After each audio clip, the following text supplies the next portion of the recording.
Hello there! From behind the yellow line, this is Trammin episode 228. My name is Kirk, and as always, I'm joined by my friend, and he's got his mind on his money and money on his mind, Christian Rainwater. What's up, everybody? Our big third topic of the week is more money, less magic. Money? It's a crime. Hello, everyone. Welcome aboard Trammin, a Disneyland podcast. Please lower your head and watch your step while boarding. As a courtesy to other passengers, we ask that there be no eating, drinking, or smoking on board.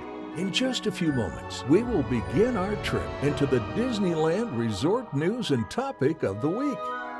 Ladies and gentlemen, this tram is ready to depart.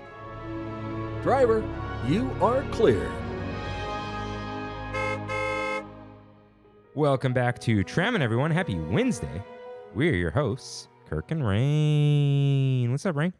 My last episode before my great hiatus. Are you doing the great hiatus? I am doing the great hiatus. Oh, okay. I should plan for that. Maybe.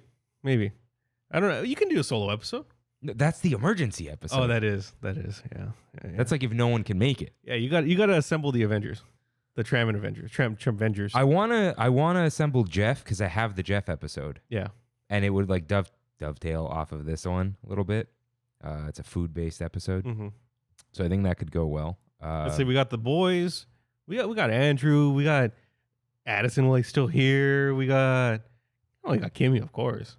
Yeah, Kimmy has something she kind of wants to do. We'll see. Yeah. So yeah. Wow. It feels weird. Dude. Like I'm ending a season of my life, if that makes sense. From when this airs, you'll be married in less than a month. Crazy. Insane. That's. I finished the speech. Nice. Well, you know what? Let's one last time, Rain. It's time for wedding. That's true, huh? This is it. Yeah. So we'll probably have a recap episode of the wedding and my Cancun adventures, but that's pretty much it. But this is the last. Does it smell like Sharpies? Yeah. That's why I'm so close to it, dude. It smells great. Yeah. So your wedding's coming up. We're not saying more about when, but very soon. I finished the ceremony. Yeah. I need to add. I'm liking the length. The length of it's great to me, dude. I got told off by the photographer. Why? Because he asked for a list of shots that we want after the ceremony, and I'm like, okay, here's a list. Immediate family. And bridal party, that's it. And I'm like, I would like to do this in 45 minutes. He's like, good luck. 2 hours. He's asking. I'm like, bro, I'm not going to spend 2 hours on my wedding day. We only have 5 hours for the whole thing. I'm not going to spend 2 of those hours taking pictures, bro. You know what I think he's saying, though? The families. Everyone disappears. Dude, wrangling everyone. Yeah. It's a nightmare. Yeah. Maybe I could do that for you. Joe's going to do it. Okay. Because it's his family. Yeah. He'd be like, guys, let's go because we got to eat, you know? So that's the thing. The photographer will do it. Yeah. I think it's like hey, man, if one person's gone, you just can't take the picture. Right. So, and then you got to send the other person, and then they show up, and then it's like, where'd they go? Right. So you just got to like keep everyone in line. Yeah. I had like a conference call with him, and he was like, oh, you went through all the names, right? He's like, who's your officiant? I'm like, oh, Kirk Bagdasarian. And he's like, Armenian, huh? He's Armenian. Oh. YAN is what? He's from Armenia. From Armenia. What's his name? It's Termel? Termaj? Something like that? I don't have his name because he sends me emails from his business account, and he doesn't have a signature. Huh. Yeah. Tigran. Oh, Tigran, yeah. Yeah, Tigran. Yeah, yeah. I know. Dikran is also another way to say it. It just depends on who you are. Okay. Yeah. Okay. Yeah, he's the videographer that we're gonna have for the day. All right. So. It'd be really funny if I know him. Is his last name? Beats me. Okay. I wrote down the first while I was on the phone. Oh, got it. Okay. But well, that'll be fun. Yeah. So I've written the ceremony. So what it's described as, because this is not private information, from when Brandy shows up to ladies and gentlemen for the first time, Mr. and Mrs. Bob Vance, 12 and a half minutes. Perfect. which I feel that's right. That's right. Yeah, that's perfect. Did Brandy say anything after she said that's perfect. Okay. Yeah. All right, good. Because that's like 3 minutes of walking of the intro. Yeah, people are going to dilly-dally. Yeah. This is like me with pauses and like, it'll probably just be that because I got to flip pages. Yeah. You know, but that's okay. It'll breathe. But I got a... that book saved me.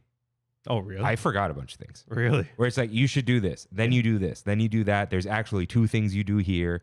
The fact that you guys are doing vows, are you doing them before? Mm-hmm. Okay, because that's my line, that you guys have already done them. Yeah. So, okay. But yeah, it should be good. I found out today. Wait, I'm calling you Rain, right? Yeah. Oh, that's fine. okay. No, that was like agreed on. Yeah. Okay. Yeah, Anytime I say the full names, I'm saying like Brandy Rodriguez, Christian Rainwater. Yeah. And I'm starting with that. That way everyone knows, and then it's gonna be Brandy. My family Rain. knows. Yeah, I know. Yeah. It was fun. It was funny because she had her bridal party Mm-hmm. or bridal shower, and a lot of my family went, and my aunts were like, they call you Rain, but they know, like because they were. I guess a lot of her family gave speeches, and when they were referring to me, they were talking about Rain. Well, what's up? I just wrote another joke. Oh, just a little light bulb went off in your head. Oh yeah. Okay. What was? Because I got 2 jokes so far. Nice. I may think of some on the spot. One is just a straight up. I'm opening with a joke, and it's not. The jokes are never going to be about you guys or anything. Nothing inappropriate. It's just like Brandy said she wants to laugh, not cry. There's a lot about love and marriage because now I'm responsible for that because there's no readings. Mm-hmm. Some of it is straight from the book that I like paraphrase and change because it's like too formal. But it's like important things that I never would have thought to include. But I'm like, I just learned something, so I guess I will include it because people often learn things about marriage and love. So yeah. I think I need a little bit more about love itself. I don't know. It's mostly about marriage. Yeah, whatever. I need one good transition between lines, and I'm good.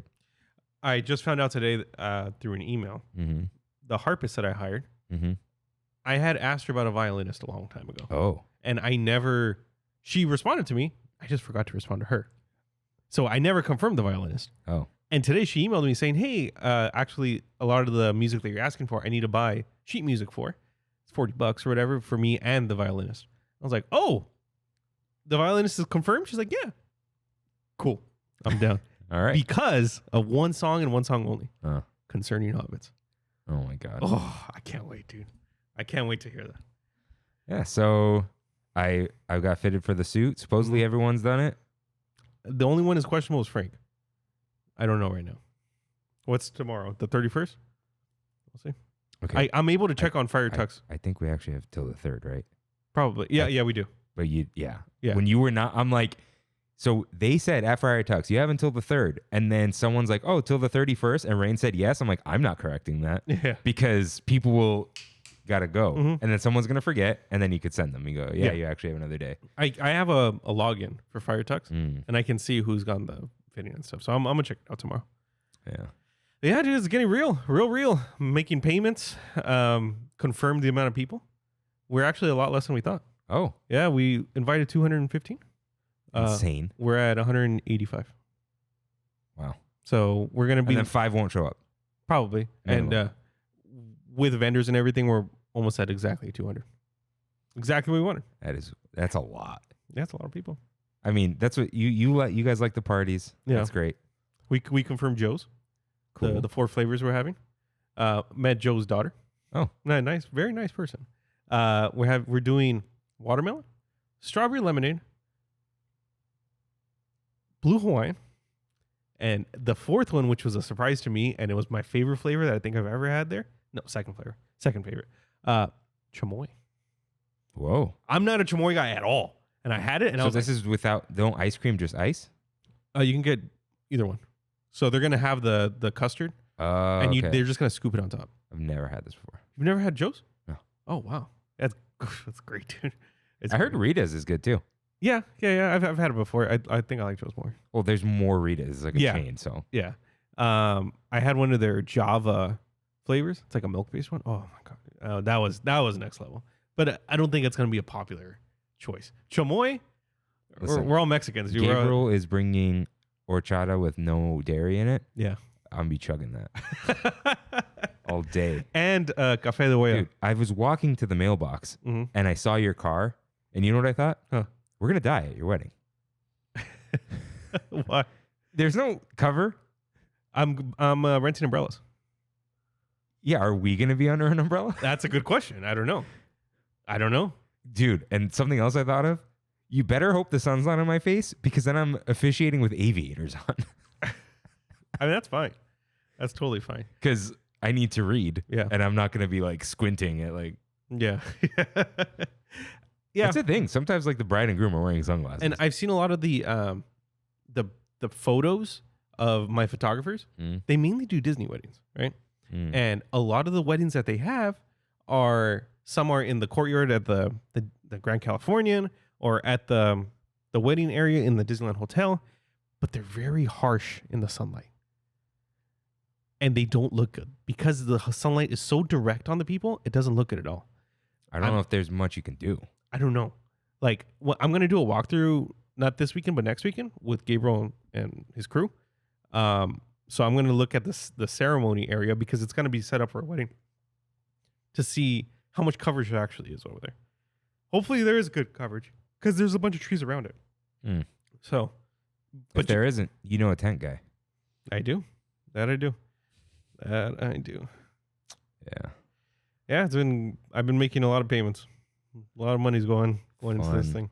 Fun. Bought the flowers today. I feel like I need to tell people I am not engaged because multiple people have thought that I am. It's the ring and what's that Versa? No, it's not that. It's the ring con.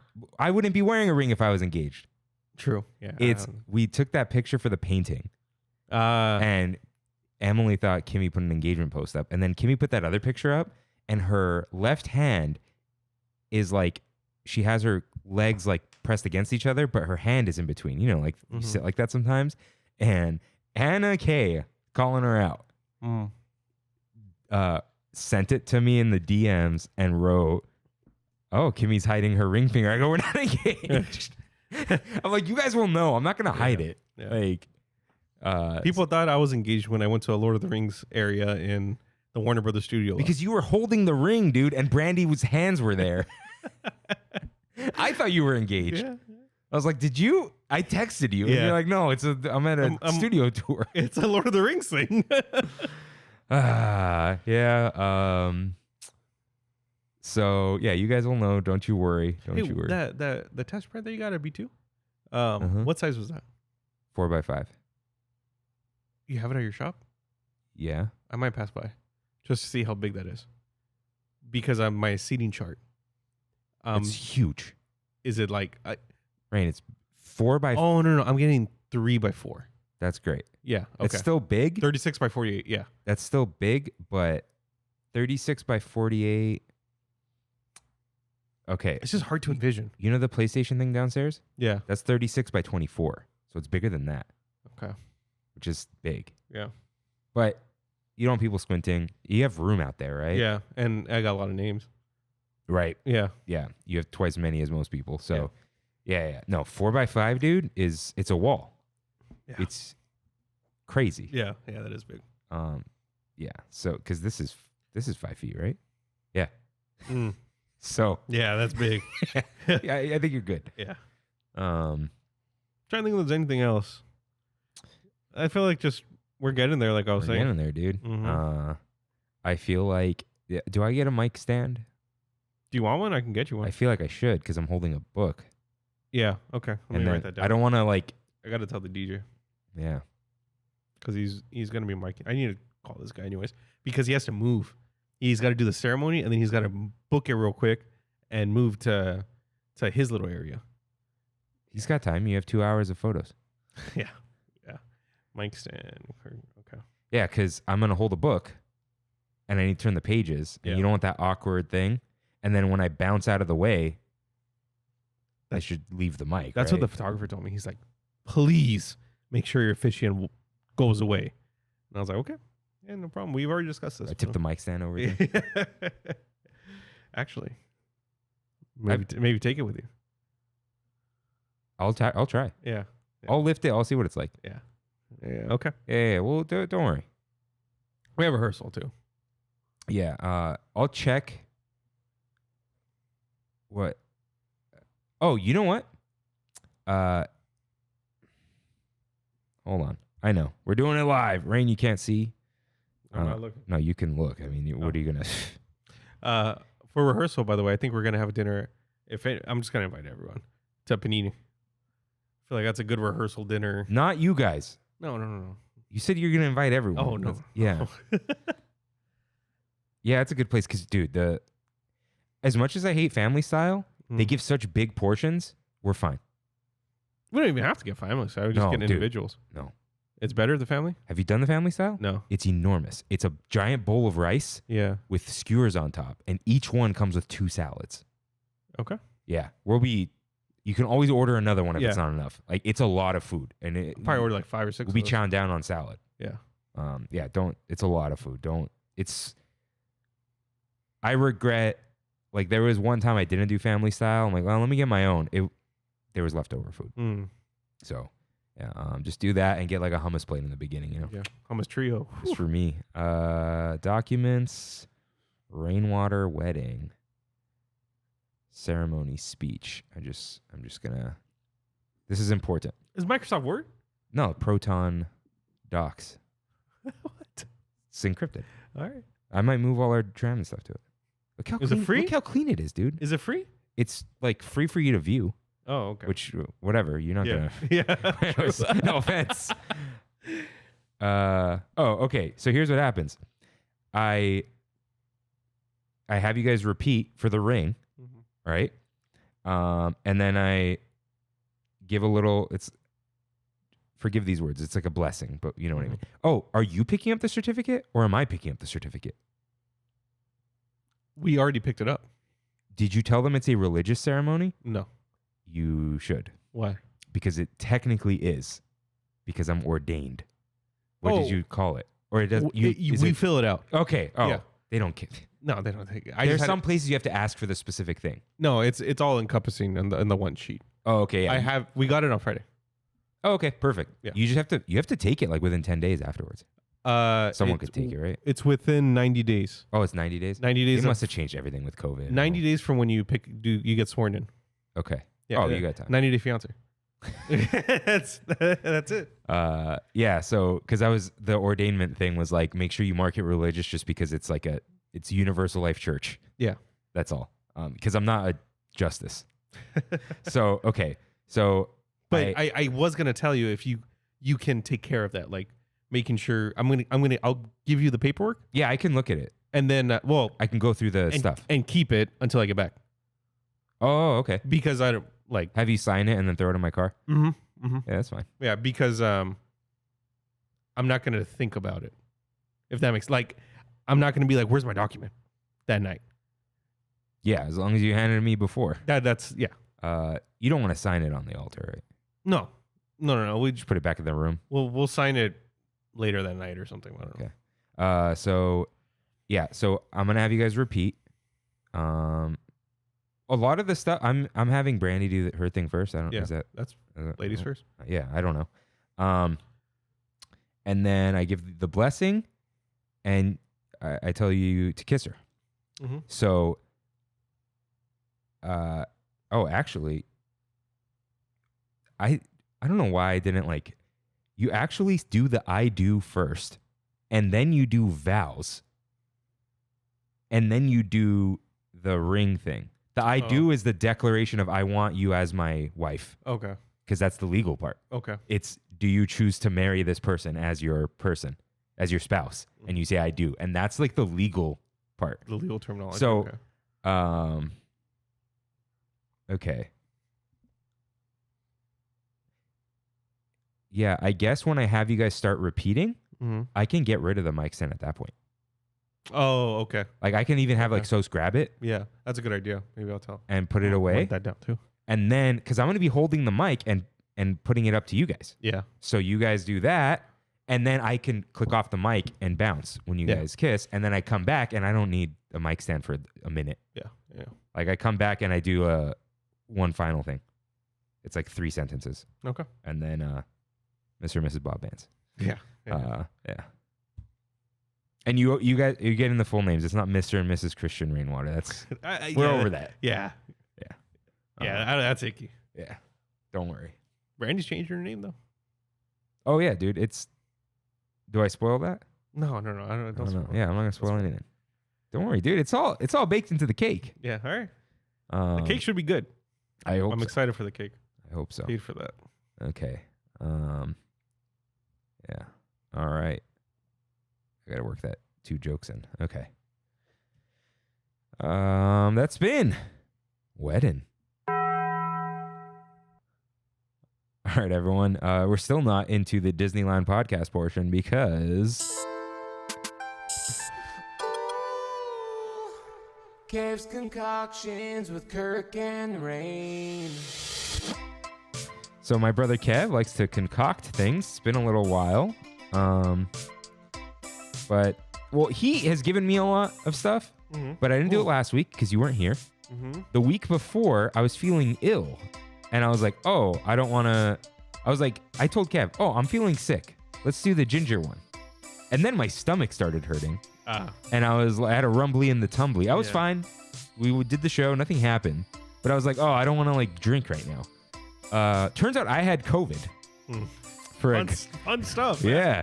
And it was bad. Yeah. It was bad. But Picross saved your life. Picross and Belatro. Dude, I'm so mad that I found Belatro on the last day. Yeah. I thought it was only on PC.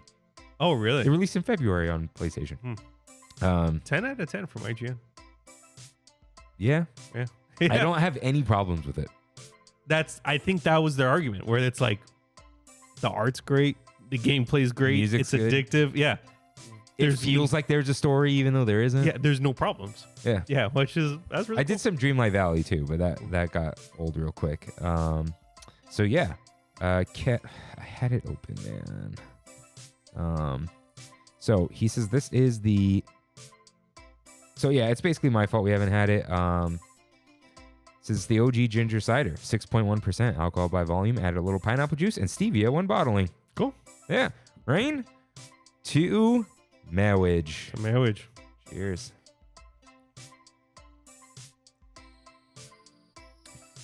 Sometimes stevia goes a long way.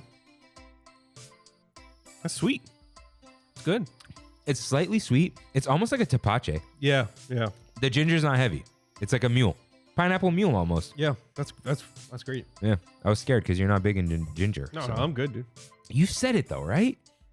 Or you don't like eating ginger? I don't know. Huh. I don't know. I like Moscow mules. Yeah. Who am I thinking of? I don't know. It was a podcast thing though. Somebody hates ginger. Not Matthew? No, because he's like, I love ginger. And we had the ginger mango That's and right. he drank the whole thing. That's right. Huh. No I idea. don't know, dude. You don't know how many there's like 3 or 4 paragraphs that start with the word marriage. And I'm gonna be so tempted every time to just be like, marriage. Kimmy wants me to do it. The thing is, whoever doesn't get it, it's not good. Yeah. It's not a good joke. Yeah. You know what I mean? Yeah, like, if did I you make a mispronounce joke that? about you being my co-host and someone hasn't listened to Trammin, it's okay. They know that we have a thing. Yeah. I'm not making a joke about Trammin, but if you did. like saying hello there.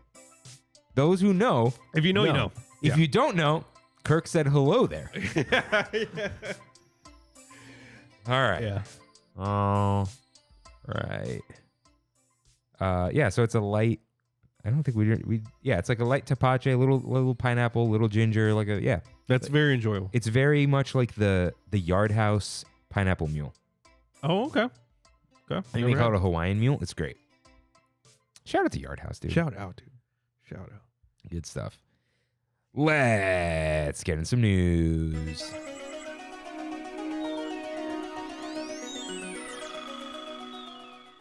First headline.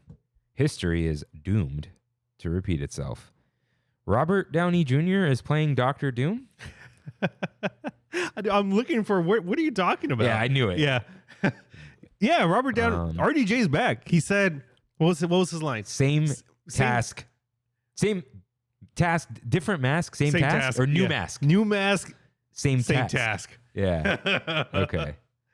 Woo! That was, honestly, he came out like a boss. When he just revealed it and just He's too smug, though. He's too smug. I'm Too for smug. it. I'm here for it. Too smug. I am here for it. That is Iron Man. He is Iron Man. Okay, is he?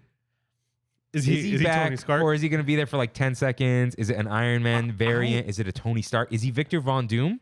I only have been calling him Doctor Doom. I have a theory that he's just going to be voicing him. And that but they wouldn't pay for and not use the face, dude. If he's being paid more, they're using the face. So here's the thing. Couple theories. You're right. Couple theories. I thought it was going to be a Darth Vader. They have not called him Victor Von Doom. Only Doctor Doom. Because you know who's going to play Victor Von Doom? Around the same height as Robert Downey Jr. The guy everyone wants. Cillian Murphy. It'd be insane. I saw a joke saying that some guy at casting was like, go get the guy from Oppenheimer to play, Doctor Doom. And they got Robert Downey Jr. So Victor Von Doom has a disfigured face. Mm-hmm. They're not going to disfigure Robert Downey Jr.'s face. Yeah. They won't call him Victor Von Doom, only Doctor Doom. So is he going to be a Tony Stark Iron Man variant?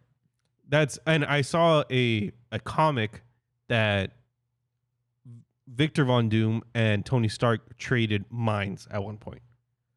There it is. Yeah. And spoilers. Tony Stark looks like Victor Von Doom is in the body of Tony Stark, but he's still Victor Von Doom. It's as easy as that. No, but the body. Oh. And Tony Stark is in Victor Von Doom's body. But Tony. Yeah. It's going to be weird. So Cillian Murphy could be Victor Von Doom. Well. But he acts like Tony Stark. No. Yes. Yeah, right. Yeah. Whoa. Isn't that weird? Yeah. We'll see. Significant. What did they say? He got paid $80 million for Endgame. This is significantly higher, with private jet accompaniment and trailer park sections of their backlot is dedicated for Robert Downey Jr. See, it sounds like diva, but really, it's like he's probably just so over it. Yeah, I don't think he wanted to come back. But when you back that money truck up to his house like that, and you're like, we'll give you this, and this. Dude, okay. If I had $80 million, yeah, I'd probably spend 20 of it right away. And then what? Yeah. You put it away and it just makes you money. Yeah. I'm excited. I'm excited for what they do. He did have I keep wanting to say stigma, a thing that he needed before he signed on. Stipulation, thank you. That the Russos had to direct it. Otherwise, he wouldn't come back. Interesting. Yeah. He didn't want to be in a bad movie. I think that's what it is. Did the Russos do Endgame? They did Endgame and Infinity War. And Winter Soldier. Yeah. I think he's... Or Civil War. I think Winter Soldier. Oh, okay. Yeah. I think Robert Downey Jr. is in the phase of his career where he wants to do things that make him remembered. Yeah. And that's what Oppenheimer was for him.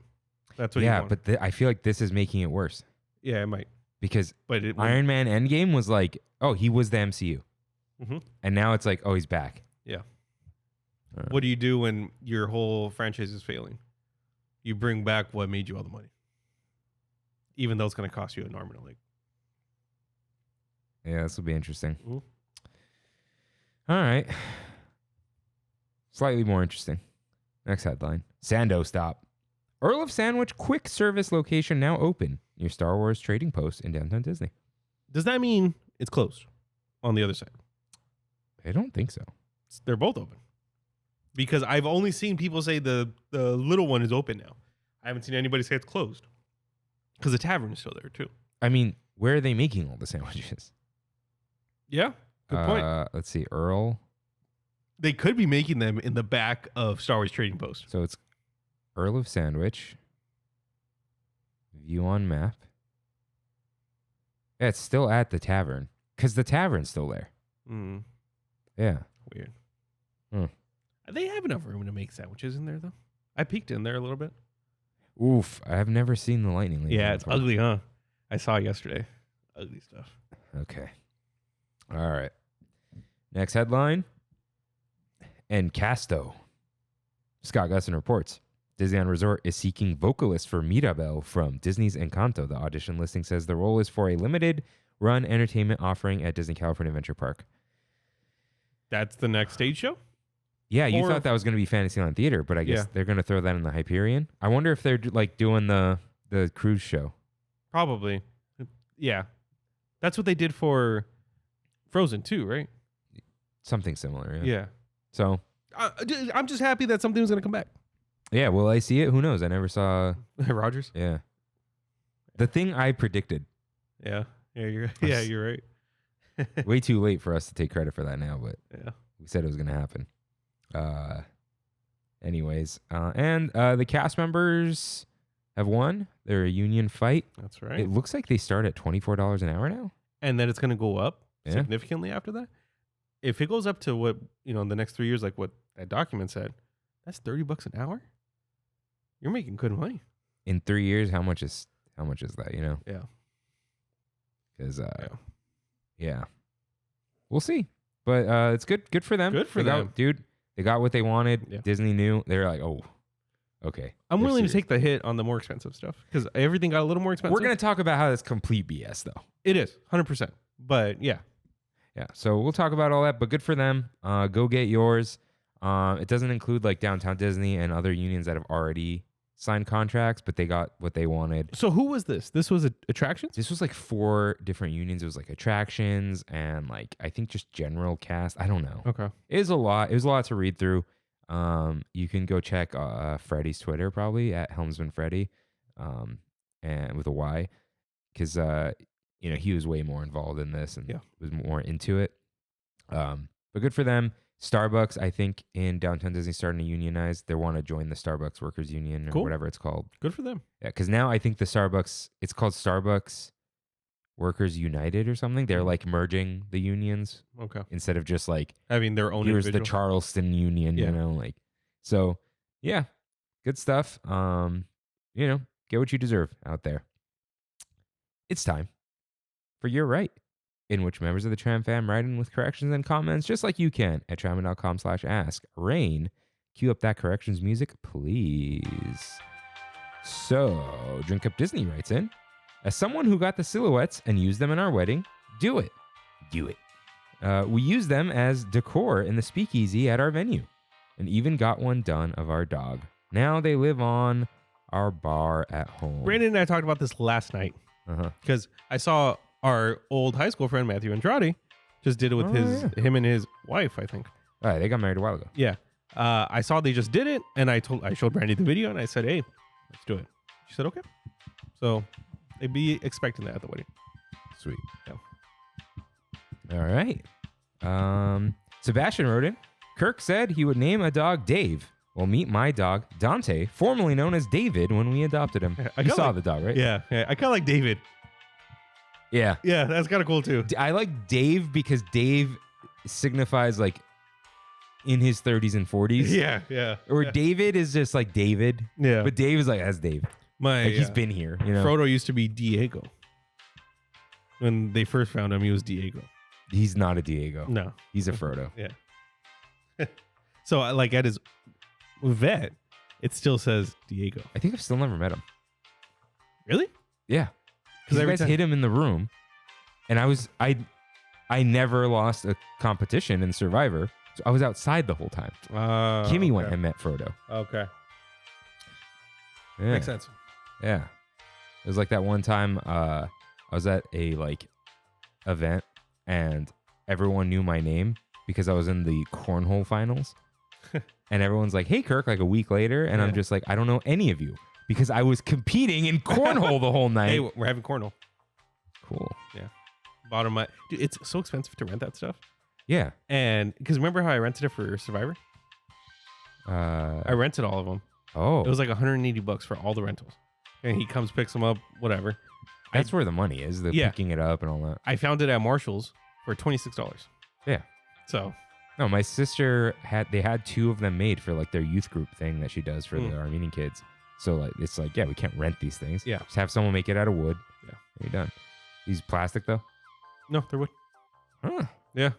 I think they're wood. They look like wood, unless it's plastic that looks like wood. Painted with lead. Yeah. I was thinking about wrapping them, getting a B2 print on them. Dude, stop. Just Yeah, stop. Just I- chill out, I dude. know, Enjoy. I know, Look, I know. every time, dude, it's like, oh, you should have this at the wedding. I'm like, why? Yeah. You know, just Yeah. Just chill. Just have a good time. No wedding details for you guys. Okay. That's all we got for You're Right.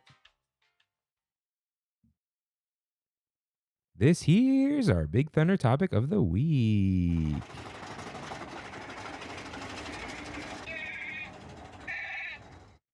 More money, less magic. Money. We got so many songs about money. Yeah. Pink Floyd's. That's Mm-hmm. We did Flow Rida Mm-hmm. and Pink Floyd up top. There's Eddie Money too, right? There's Eddie Money. Yeah. Yeah. But that's with U. I think it's MUN. No. It's spelled like money. Yeah. Oh, okay. Never mind. 2 Tickets to Paradise, dude. I'm thinking of Munster. Yes. So everything costs more money now. Everything. Is there anything in your life that's gotten cheaper? Televisions. Televisions have, yeah. Dude, it was one of my favorite comments I heard on Sacred Symbols was how TVs have gotten insanely good, and you can get a 65-inch TV, and you take someone from like the 80s who paid like $800 for their 21-inch box, and like, whoa, that's a crazy piece of technology. How much does that cost? $300. Whoa, so did food get cheaper too? No. Our house is cheap? No. Yeah. So only the weird electronics. Yeah. So And Arizona has stayed the same. it's $1.29 in a few places. That's at the discretion of the Yeah. But the Arizona suggested retail price, 99 cents. Yeah. Privately owned, He said, did you see the interview? Yeah. Yeah, awesome. But here's the thing. If you own that company, you don't need to grow. Yeah. You grow by selling more. But you're like, yeah, I make millions of dollars every year, and it's just me. Yeah. That's the difference. That's no cool. shareholders. Yeah.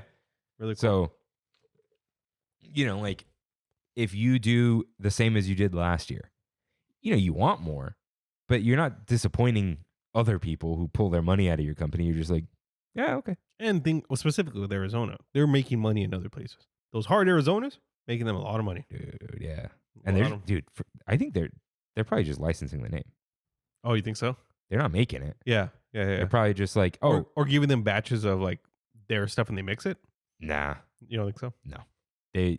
Those are like my brother works at City Brewing. They just do they give you the specs. Mm-hmm. They might give you a formulation, but then you just do it. Yeah. You just manufacture it yourself, and then you could get paid. You could get paid to do it, and then Arizona sells it, or Arizona could just have someone else distribute it, and they just just give us a name, or you can have the name for this much, and we take 1%. Who knows what it is? It's more than 1%, but there's all kinds of things. Business. But yeah, licensing fee, as long as you get final say on if it's good or not, dude, you just take the licensing fee and you just go to sleep, Yeah. It's like, oh, we'll give you $50 million. Have fun. Yeah. Whatever you want. But anyways, yeah, everything costs more money all the time. And we're going to talk about some of those things and how you would think, you spend more, you get more. That's the case. not the case. Let's start with parking. The first thing you got to do. Something we ignore. Mm-hmm. And I feel like I don't want to ignore for the people out there who have to pay for it. We take for granted. Yeah.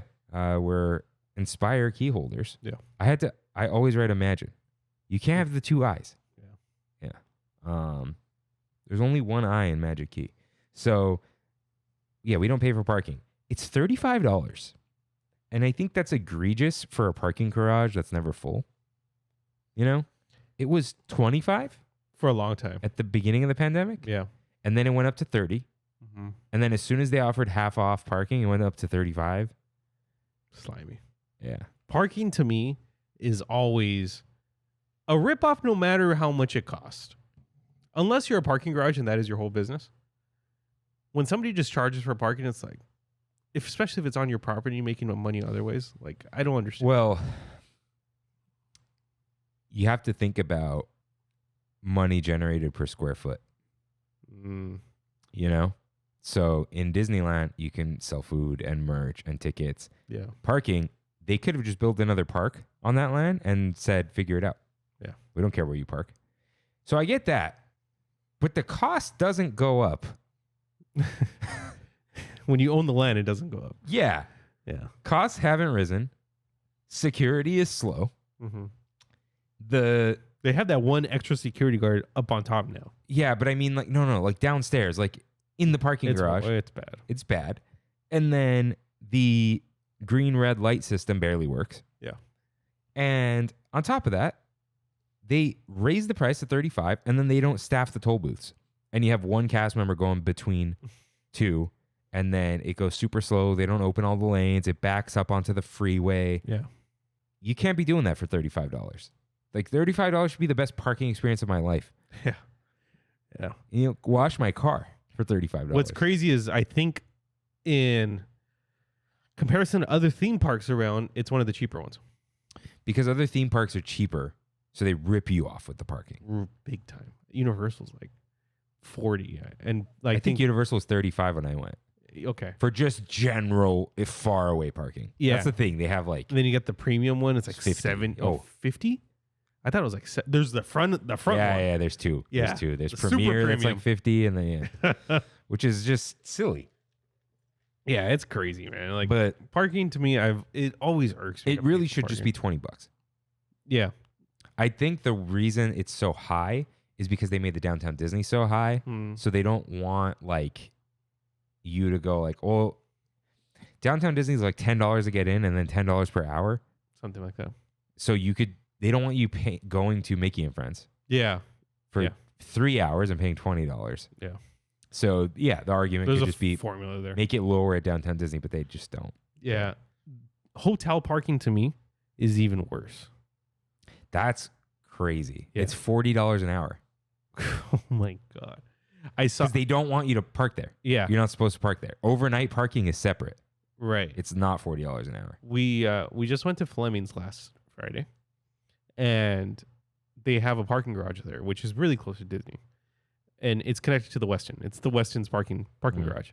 Lost ticket, $200 for a lost ticket. I could not believe it when I saw the parking ticket. It's insane, dude, and it has a daily maximum of 160. That's wild. Yeah, yeah. I wholeheartedly believe if you are staying at a hotel, your parking should be free. Yeah, I agree. It's crazy that they like places like, sure, Westin and Anaheim, maybe, right? Because people, it's a tourist thing, whatever. But like places like the Ritz-Carlton, they'll charge you like $70 for parking or some BS. I'm like, no, it's a weird thing where very expensive places shouldn't charge you extra for things. Yeah. You know, like there's the whole free water bottle in the room thing. My sister gets really annoyed at that. I generally don't care. Right. But then I had it at the Westin in, what was it? The Dolphin? No, the Swan. The Swan. Yeah. They would give me 2 every day. I was like, oh, this is nice. It's not that. What brand was it? It was Dasani. Okay. I don't think it was actually Dasani though. They were like Niagara bottles. Oh, that's like weird. It wasn't those tall boy Dasanis. It was like they had the tiny. Dude. That's also East Coast, dude. Also, did not matter. That Florida heat. Yeah. And they were perfect because I put the liquid IV in there. Yeah. Wonderful. And I would fill up my water bottle with ice in my backpack. And then on my way to the parks on our Walt Disney World trip, I would take one of the plastic ones and just drink it on the walk because you're outside the whole time walking. Yeah. Anyways, for that, it's like I'm staying in a hotel that's $500 a night. I can afford water. But the fact that you think you need that extra $2 from me is insulting. It kind of is, yeah. Where you're in the Motel 6, it's like Spirit Airlines, let's say. Yeah. Oh, it's a $15 ticket. I know it's more, but it's like, oh, we charge for the bag. But because if you don't want to bring a bag, it's like, hey, you can have the cheapest possible thing you want. Yeah. And then if you want extra, you pay for it. Yeah. But if you're at a high-end place, it should just be there. So that, when I see daily rates on hotels, I'm like, come on. Dude, the Mammoth Hotel, free parking. In a covered garage in the snow, whatever. Like That's how it was in Vegas. Not anymore. Even if you're staying? Even if you're staying. Yeah, I think it's complete BS. Yeah. Like, I'm paying to stay here. Yeah. My car is coming with me. But that's not even, I mean, yeah, I guess that's the thing at the Disney hotels too. Which, yeah, when I paid, I think it was $35 at the Grand California, and it was like $450 a night in 2016. I'm like, give me the free parking, dude. Yeah. Yeah, come on. Like, put a limit on it, fine, whatever. But no. Isn't it crazy that 2016, $450? Yeah. Now it's over 800. Yeah. That's insane. The Ritz-Carlton in Laguna is 800, and that's one of the nicest hotels you could stay in. That's a Ritz-Carlton. Yeah. That's crazy. Yeah, Ritz-Carlton is like an unforgettable experience. Yeah. I remember a man in a suit working there, walking with like a family of 5, like rolling 2 suitcases, and one was over his shoulder. And my family walked past him, and he still said good morning. That's how it should be done. I took a quality assurance class. They're always the example, right? It's always, dude, airports, hospitals, Ritz-Carlton specifically. Yeah. And they all put them in their manuals. It's their thing. So yeah, I think I don't need to be like waited on, but quality.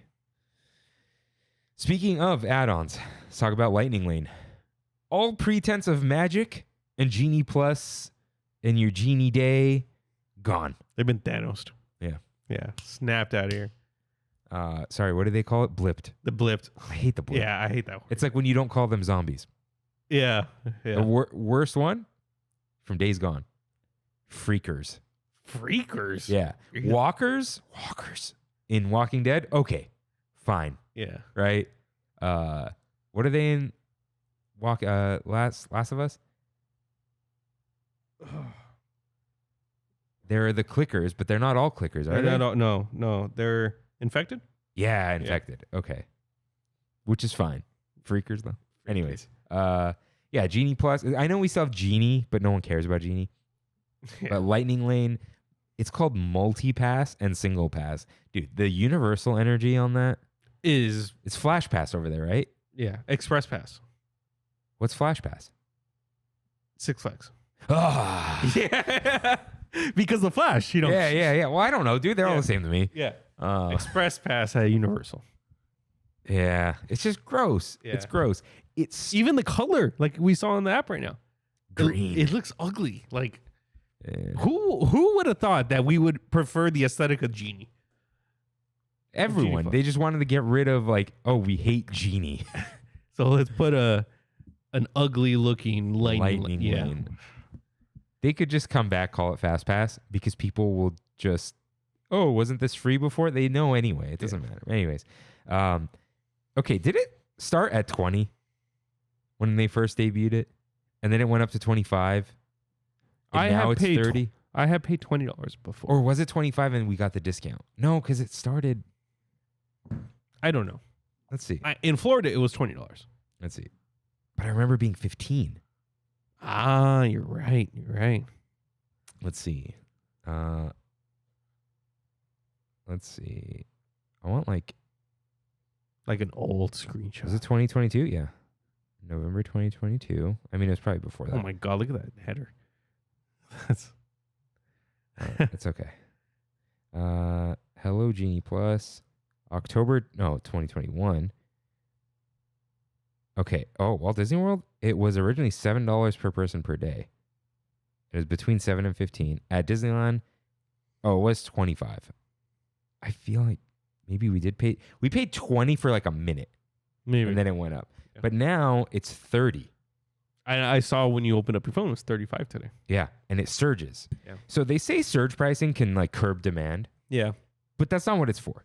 It's just kicking you while you're down. Yeah. It's, you're here on a peak day. Yeah. It's busy. Your ticket costs more. So does Genie Plus. 35 per person per day. It becomes less desirable at 35. When did tickets start getting that hotel mentality? The different days? Yeah. That's recent, right? Like in the last 5 years?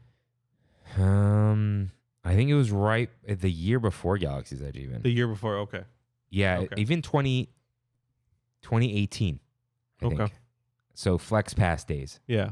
So yeah, they started to, but that was literally peak and non-peak. Now it's 5 or 6 I think it's tiers. like 7, dude. It's insane. Oh my God.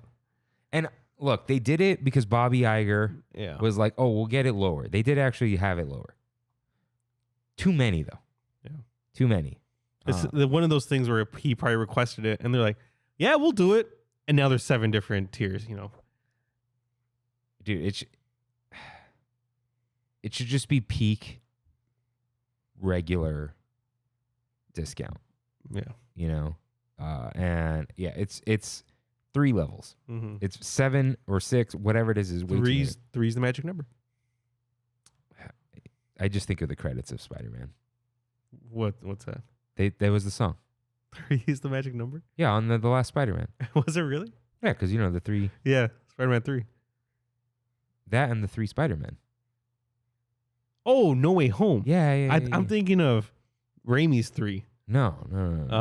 Okay. No, you're wrong, right? You gonna Yeah. cry? No, I'm good. Okay, so yeah, it costs so much money. Yeah, we get a discount as pass holders, but like we're looking at like $60 now. Yeah. For a day, where it used to be like, okay, we'll pay 40. That's fine. Now it's a lot just for 2 people, dude. Yeah. And forget about the single passes. yeah, Rise and they'll sell out, dude. They sell out before 10. That's crazy. But the thing is, for that much money, it doesn't even work that well. Yeah. You have to game the system to like get the times down. You can only do 1 per day, per ride. The rides break down. And then if you don't get there at rope drop, you're not getting on everything. The one thing that really irks me that Disneylanders posted multiple times is old Fast Pass. You're able to work your way around the park pretty nicely. Not really. Space Mountain was always worse. Yes, it was.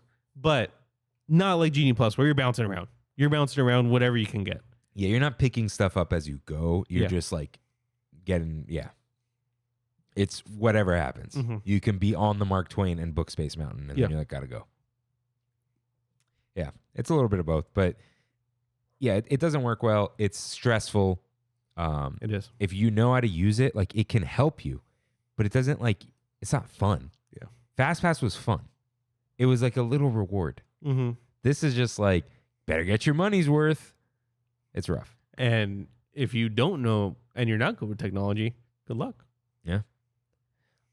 I will say it's probably not as bad right now because of the DOS stuff, Mm-hmm. but it's still not a good system. Yeah. I think even if it was 2 per day for Yeah. a ride. Yeah, that might be better. I do appreciate the pre-book in Walt Disney World, the 3 rides, even though I hear it's like sold out now for months. It's how it always was. Yeah, it was. But I do appreciate that. That does help a little bit. Yeah.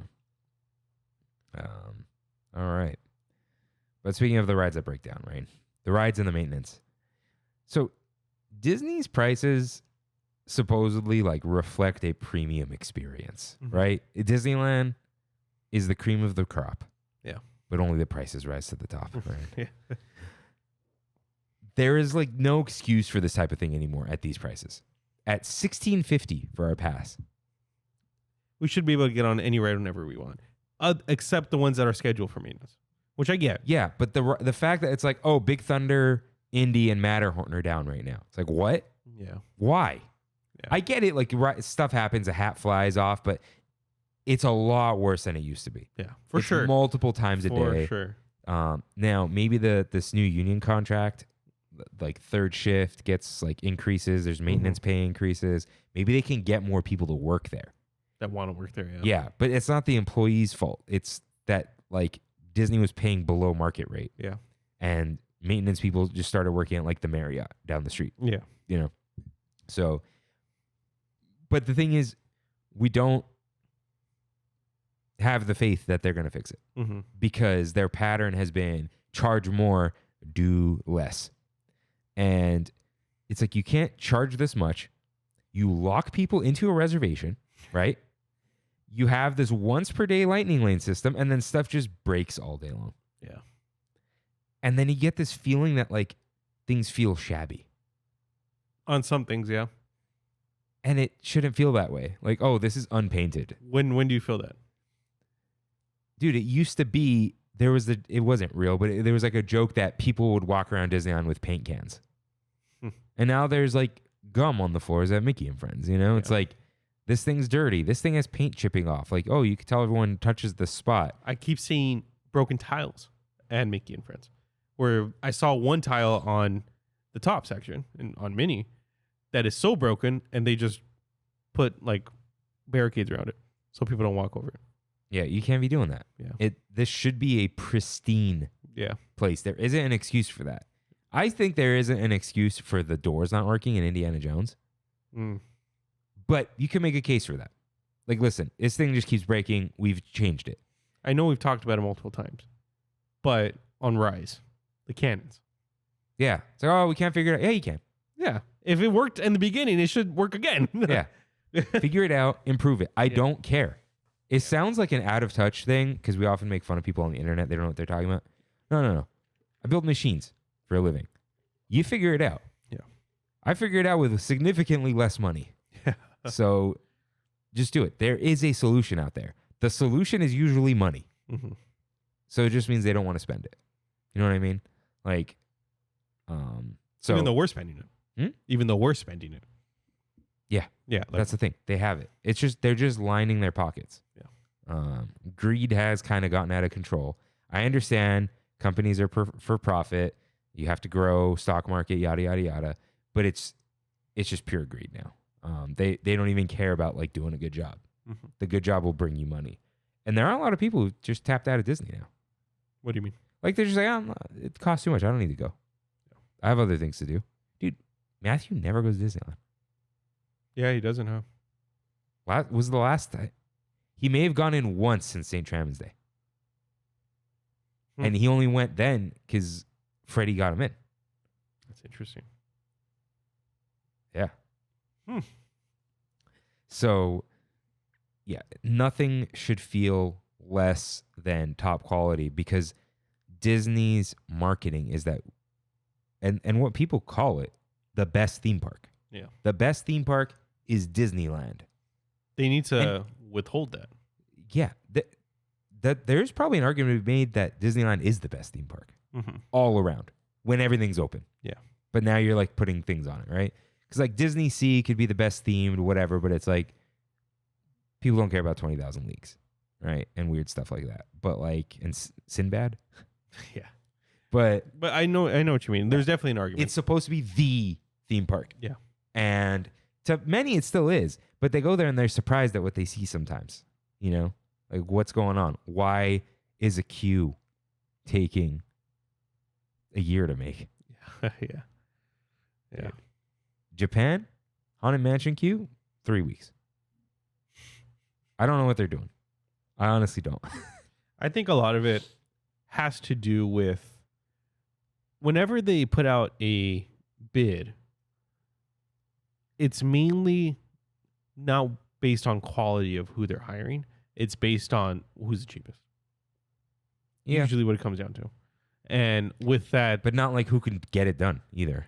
No, it's not. It's just, like, I just confirmed a construction company's contact info because they want to send me stuff for Disney. I just want to be nosy, you know? But whenever I see any of these, it's just give us your best bid, and if it's accepted, cool. And I've been told by multiple people, like, we just look at what's the cheapest. Because you guys are both telling me you're going to deliver the same thing. And, you know, in a certain amount of time. And then they both go over the time. And over the budget. Yeah. And a lot of those construction companies just eat it. Like, if they go over the budget, they just end up taking the hit. They won't ask Disney for more because Disney won't ever hire them again. Oh. Yeah. But if you take too long, like, come on. Like. Yeah. But that's all they can do is say, come on, because they've already paid for it. That's the thing. So, like I've said before, I've never seen bigger brown nosers, dude, than at these Imagineering meetings and these construction people. Like, it was egregious when they were just like, oh, we'll make sure we're taking care of you and all this stuff to Disney, to the point where they're just throwing everyone under the bus just to make themselves look good. It's crazy, dude. I'm so glad I'm not doing that stuff anymore. Yeah. All comes down to the almighty dollar. Yep. And we pay more and more almighty dollars for our passes. Every year? No, not every year, but most years. It went up last year by like $50. Yeah. For us and like $200 for other ones. Mm-hmm. And there are like tons of people all the time, except right now, oddly enough, and I haven't been. Same. I don't know if everyone is just in the same funk. There's no time. Yeah. Like Kimmy's like, oh, we'll go this weekend. We can't. We're doing this thing. What about next weekend? We have this thing, and this thing. What about next weekend? Busy. And then like before long, it's like your wedding, her birthday, her sister's birthday, my mom's birthday. B2B. Yeah. Oogie Boogie, Halloween, Yeah. Mammoth, Christmas. Man. No, yeah. Brandy and I have been making reservations, and we ended up just walking in and walking out. We've done it like 2 or 3 times now. Dude, no, literally. Or taking a hit. Kimmy went day by day. She's like, why don't we go this day? And when was it? It was Friday. I think Friday we just had plans. And then she's like, oh, what about Sunday? I'm like, we're doing the art thing. She's like, what about the next Sunday? I'm like, we're going to the fair. Mm-hmm. And she wants to go to the fair. That's like her thing. So it's like, yeah. Not enough time. Nope. Let's advocate for the 3-day weekend. Yeah. Rain, we don't have to advocate for that. We could just. So, anyways, and then the point of the passes is like drop in, but the parking and security situation kills the whole vibe. Yeah. Where you can't even get into the parking structure quickly. You know, we have like those stories every now and then like, oh, okay, I finally parked, and then I'm gonna wait in line for security for 10 minutes. Yeah. And then you wait 10 minutes for the tram sometimes.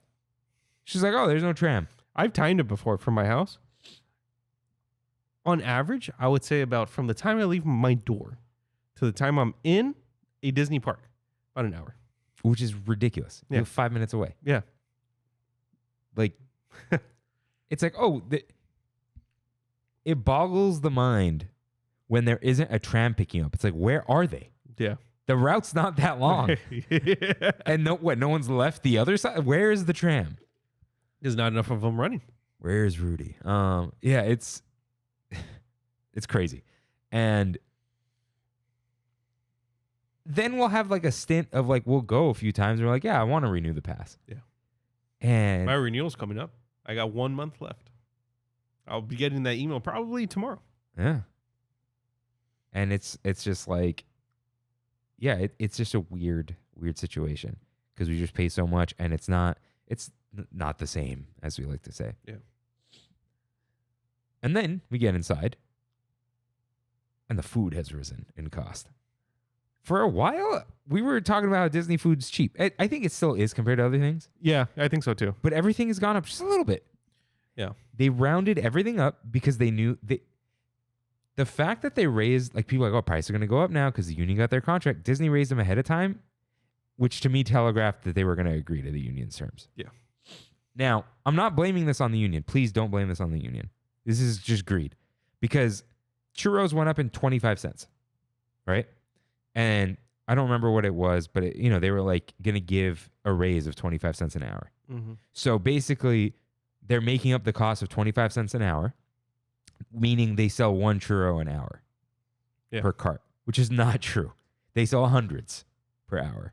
So, it's like they say the price of the Big Mac's going to go up. It's like, it might go up like 10 cents, dude. Yeah. And that's, from $15 to $20 an hour. Not. What is crazy is I was talking to my uncle yesterday. He's like, oh, I went to breakfast at Denny's. And I was like, oh, that's good. And he's like, I can't believe how expensive it is now. I was like, well, how much did you spend? $34. What do you get?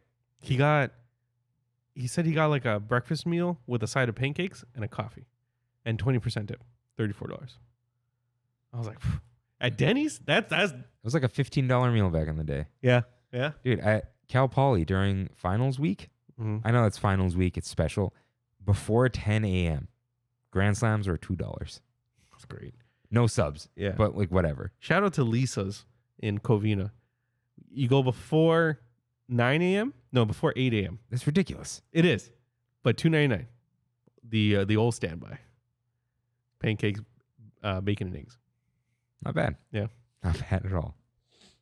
So, yeah, this increase. Churros went from $5.50 to $5.75. Mm-hmm. Popcorn went from $5.75 to $6 for popcorn. Pop secret. Yeah, Mind you. $6.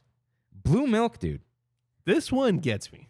It went from $7.99 to $8.49 to $8.99 with no discount, right? No discount. Yeah. Used to be, dude. Used to get a blue milk all in $8.61. I remember that. Now it starts at $8.99 plus tax, which means $9.61, $9.62 ish. Probably a little more than that. Yeah, actually, yeah. Like $9.75. Yeah, and that's almost $10 for a blue milk. That's more than, dude. Put that in perspective with even Starbucks. Yeah. You know? Yeah, because the Starbucks, a stupid drink, grande, $7 something. Yeah. Right?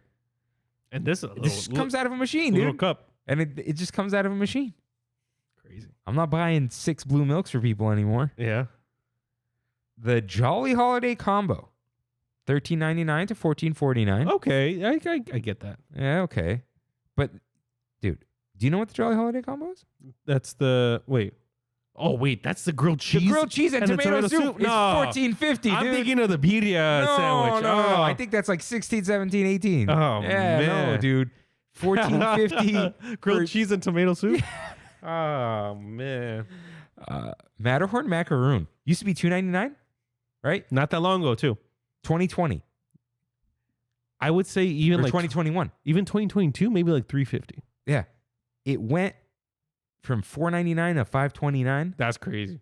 That's crazy. The churro toffee is like $8 now or something, right? I couldn't find it. Is it really? It's really expensive. Oh my god. Should I start a mobile order?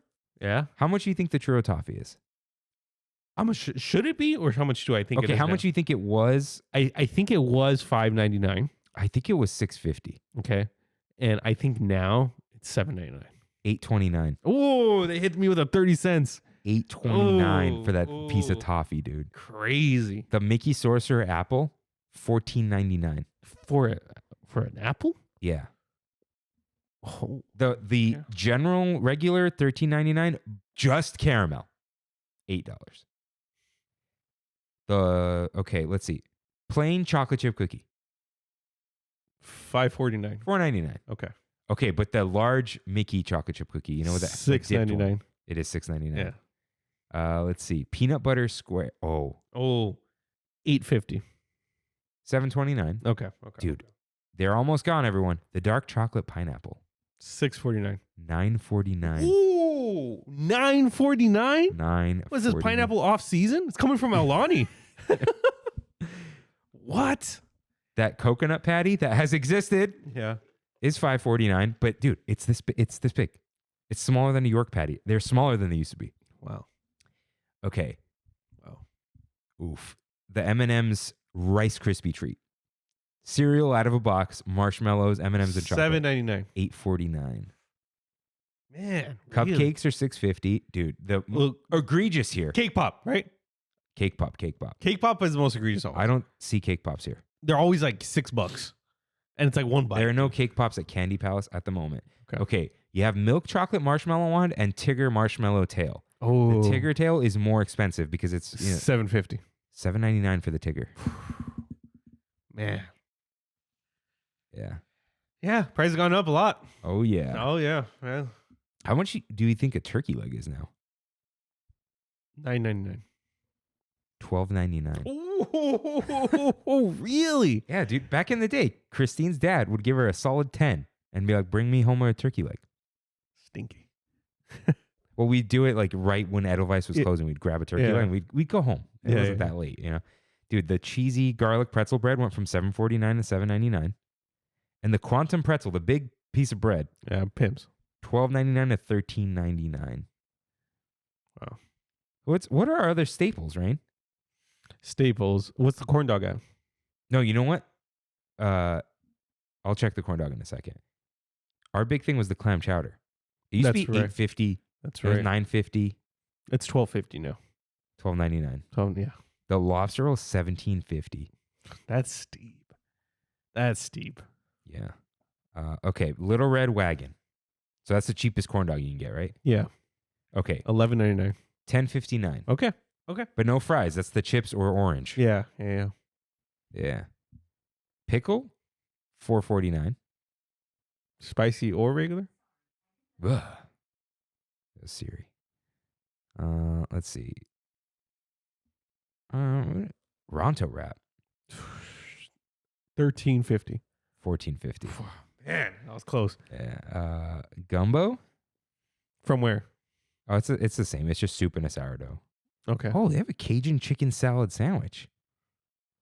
Cajun chicken salad tossed in Cajun remoulade, tomatoes, lettuce, and fried onions. Huh. That looks good. In the lobster roll bread. Okay. Oh, okay. It's not mayo based. Remoulade might be, but it's Cajun. It's Yeah. Okay, chicken tenders at Stage Door Cafe.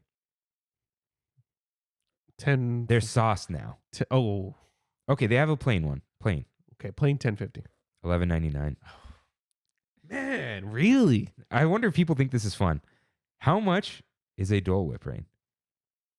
$9.50. That's what I thought. It's $6.49. Really? We still. Okay. Yeah, you know what? Okay. All right. $6.49. That's what it should be. Yeah.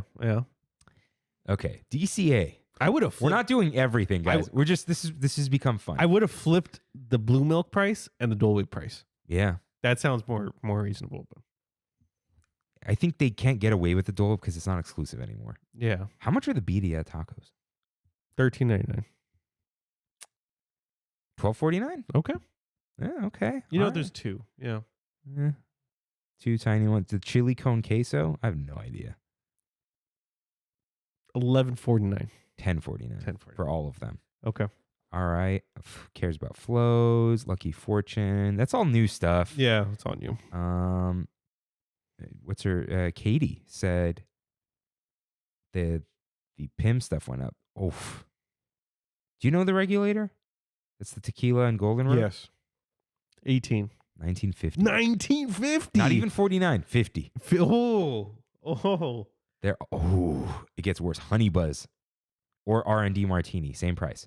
1950 each? No, they are the same price as each other. Oh. 1850. 20.50. $20. $20.50. $20 a drink. Wow. Okay. And a hurricane is 1950. Okay. I can't believe that it's $20.50, dude. Wow. All right, Studio Catering Company. Okay, $14 burrito. It'll go up when they redo it, though. Yeah. I'm gonna say $15.50 on the next one. Okay, let's see. I'm trying to see What's if the they're burrito at Studio Catering Company right now? the stupid orange chicken. one. Still? Garbo, dude. Still. Garbo. August 4th, right? That's when Pixar Fest ends. Next is week. it? Yeah. Sweet. Goodbye. I'm trying to see if there's any other thing I missed at like a Trolley Treats, but doesn't look like it. Bing Bongs doesn't have mobile. Okay, last one. Clarabelle's. Clarabelle's and Marceline's. It's a lot cheaper than most. Okay. Okay. In relative to Salt and Straw and Ghirardelli. Regular. Okay. Single scoop. At Single scoop. Clarabelle's. That's it. $5.50. $6.29. Oh, okay. Yeah. The ice cream bars, $6.99. Okay. Not bad though. Sundays under $8.29 to $8.79. Not bad. $9.29 for Oswald with his ears and stuff. Bananas. Okay. I remember getting that last time, being like, "Wow, this is pretty cheap." It's not. But compared to go to Ghirardelli, dude. Okay. Finish with Ghirardelli. Should we end on a backlot michelada? Oh. Hollywood Lounge. Final one. They're exploiting the Mexicans here. 22. No, $17.50. Okay, all right. All right. Yeah, we could chill. Too much exploitation. Yeah, we could chill out. Oh, no. Okay, I'm actually, guys, I promise you this is the last one. Can you guess what it is? It's a drink. At Studio Catering Co? No. Classic California Adventure drink. Not our boy. The Red Trolley Ale. Yes. Red Trolley Ale. No, there are no cents. It's a flat. $9.50. No. 10. $15. $15. What? $15 Red Trolley Ale. Highway robbery. Highway robbery. Which highway? The 5. The 5. Yeah. Taking the 15. OC tax dollars. 73. Get out of here. Gotta pay to be on that. So yeah, the food. I kind of don't understand food getting more expensive. We grow it. The farmers are getting more expensive. Not really. It's robots now. Yeah. It's all an excuse, dude. Yeah. It's an excuse that dominoes into every other company having the same excuse. It's getting ridiculous. Yeah. And then, like, on top of that, we have to mobile order most of the stuff. And then there's a line anyway. I just went to Michael's yesterday, and every single checkout area was all self-checkout. It's weird. Michael's? Michael's. It's weird. Really weird. I got to hit up Michael's. Did I show you the painting? I saw on Oh, Kimmy posted it. Kimmy. Yeah, it looked cool. Really good. Really cool. For free. That's even better. Kimmy, That's even better. Kimmy has won like multiple contests in Laguna. She won free AirPods once. Cool. Yeah. Alrighty. So, After Dark events have gone up in price.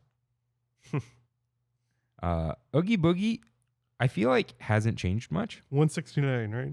No, I mean like the event hasn't changed, right? They haven't. I've only gone 1 year. Oh, 2 years, but yeah, but since it started, they've added some villains maybe, but they add them all the time. Since it's been Oogie Boogie, it really hasn't changed much. It's like you said, every year the big thing. It's almost like Smash reveals. It's the same game, but you're adding new characters. Yeah, they changed the characters. Yeah, Mission Breakout's always there. The parade's there. We don't have a special World of Color. We barely have special food anymore. Yeah. Now, I like it. I enjoy Oogie Boogie, but it's a more money, less magic situation. It's just like, what's happening? For sure. What would Oogie Boogie need? What did you think it would need? Or you just like, too much money, I don't want to do it? It's just not for me. Like the characters is the main draw for the event, and you don't even care about seeing them. I don't care about seeing them. Okay. Yeah. I think I would need more overlays. More Would overlays. a special World of Color do it for you? I don't think so. No. I think I'd enjoy it. With Villains World of Color? I don't think so. I think like if every ride had an overlay, specifically for Oogie Boogie, heck yeah. Okay. I'm down. Soaring over the Everglades? Yeah. There you go. I think we tricked Kimmy's dad. About what? He rarely logs on Instagram. He's like, what's this soaring over there? Oh, she goes, Kirk's just messing around. All right. So, Sweethearts Night. This year, they had less live entertainment, and that was the whole point. They moved the jazz band. The Mark Twain was under refurbishment. Yeah. So they didn't have the roving jazz band thing. They didn't have my boy, Scott, Scojo Music, or they Little Scotty String Band. That was a Hungry Bear? Yeah. Yeah. The biggest one, the Royal Ball, was this embarrassing display of dance moves. I think what Disney does for a lot of these things is let's put this thing out there, break even on it. And they pull back a little bit and make more money. No, it's let's put this thing out there, make a bunch of money, and then just make more money and do less. Yeah. Because they do more than break even. They know how much all this costs. Yeah. They know how much it costs to book all these people. They book them out a year in advance. It's a business. And the fact that like Fat Cat Swinger wasn't there. That says a lot. Dude, that was a big part of Sweethearts Night. Yeah. It was a highlight for us. And now they put the dancers up. Like they didn't even dance with you. And they were just like, here's how to do some dance moves. Goodbye. And it was like sad. Yeah. And I think they charged more for it. And the Polynesian Trio became a duo. All right. Shout out Fiva, and I forgot the duo's name, but the Fiva they're still at like Trader Sam's sometimes. Yeah. But it was like, what's going on? Yeah. It all just like we keep saying, it just comes down to money. Replace it with photo ops, and people love it. Yeah.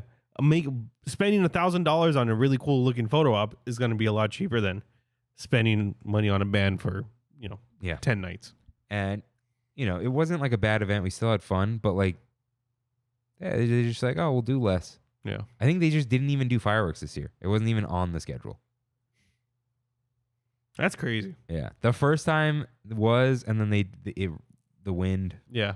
See, I feel like at least in Disney World, they have their After Dark events, right? And then they just call it After Dark. And there's nothing to it other than it being After They Dark. don't charge as much, right? They don't charge as much. How much was it? $129 person. That's a lot. It is. But at least they're up front and they're like, this is what it is. It is what it is. It's just Disney with less people. Disney World with less people, which is exactly what it was. Disney World it's a problem. Yeah. So that's why I was happy with going to that one. But here, I'm good. I'm good. Yeah, because you can't enjoy the rides as much when there's stuff to do. Mm-hmm. Okay. And then they do like, oh, we hid all the good food at the event.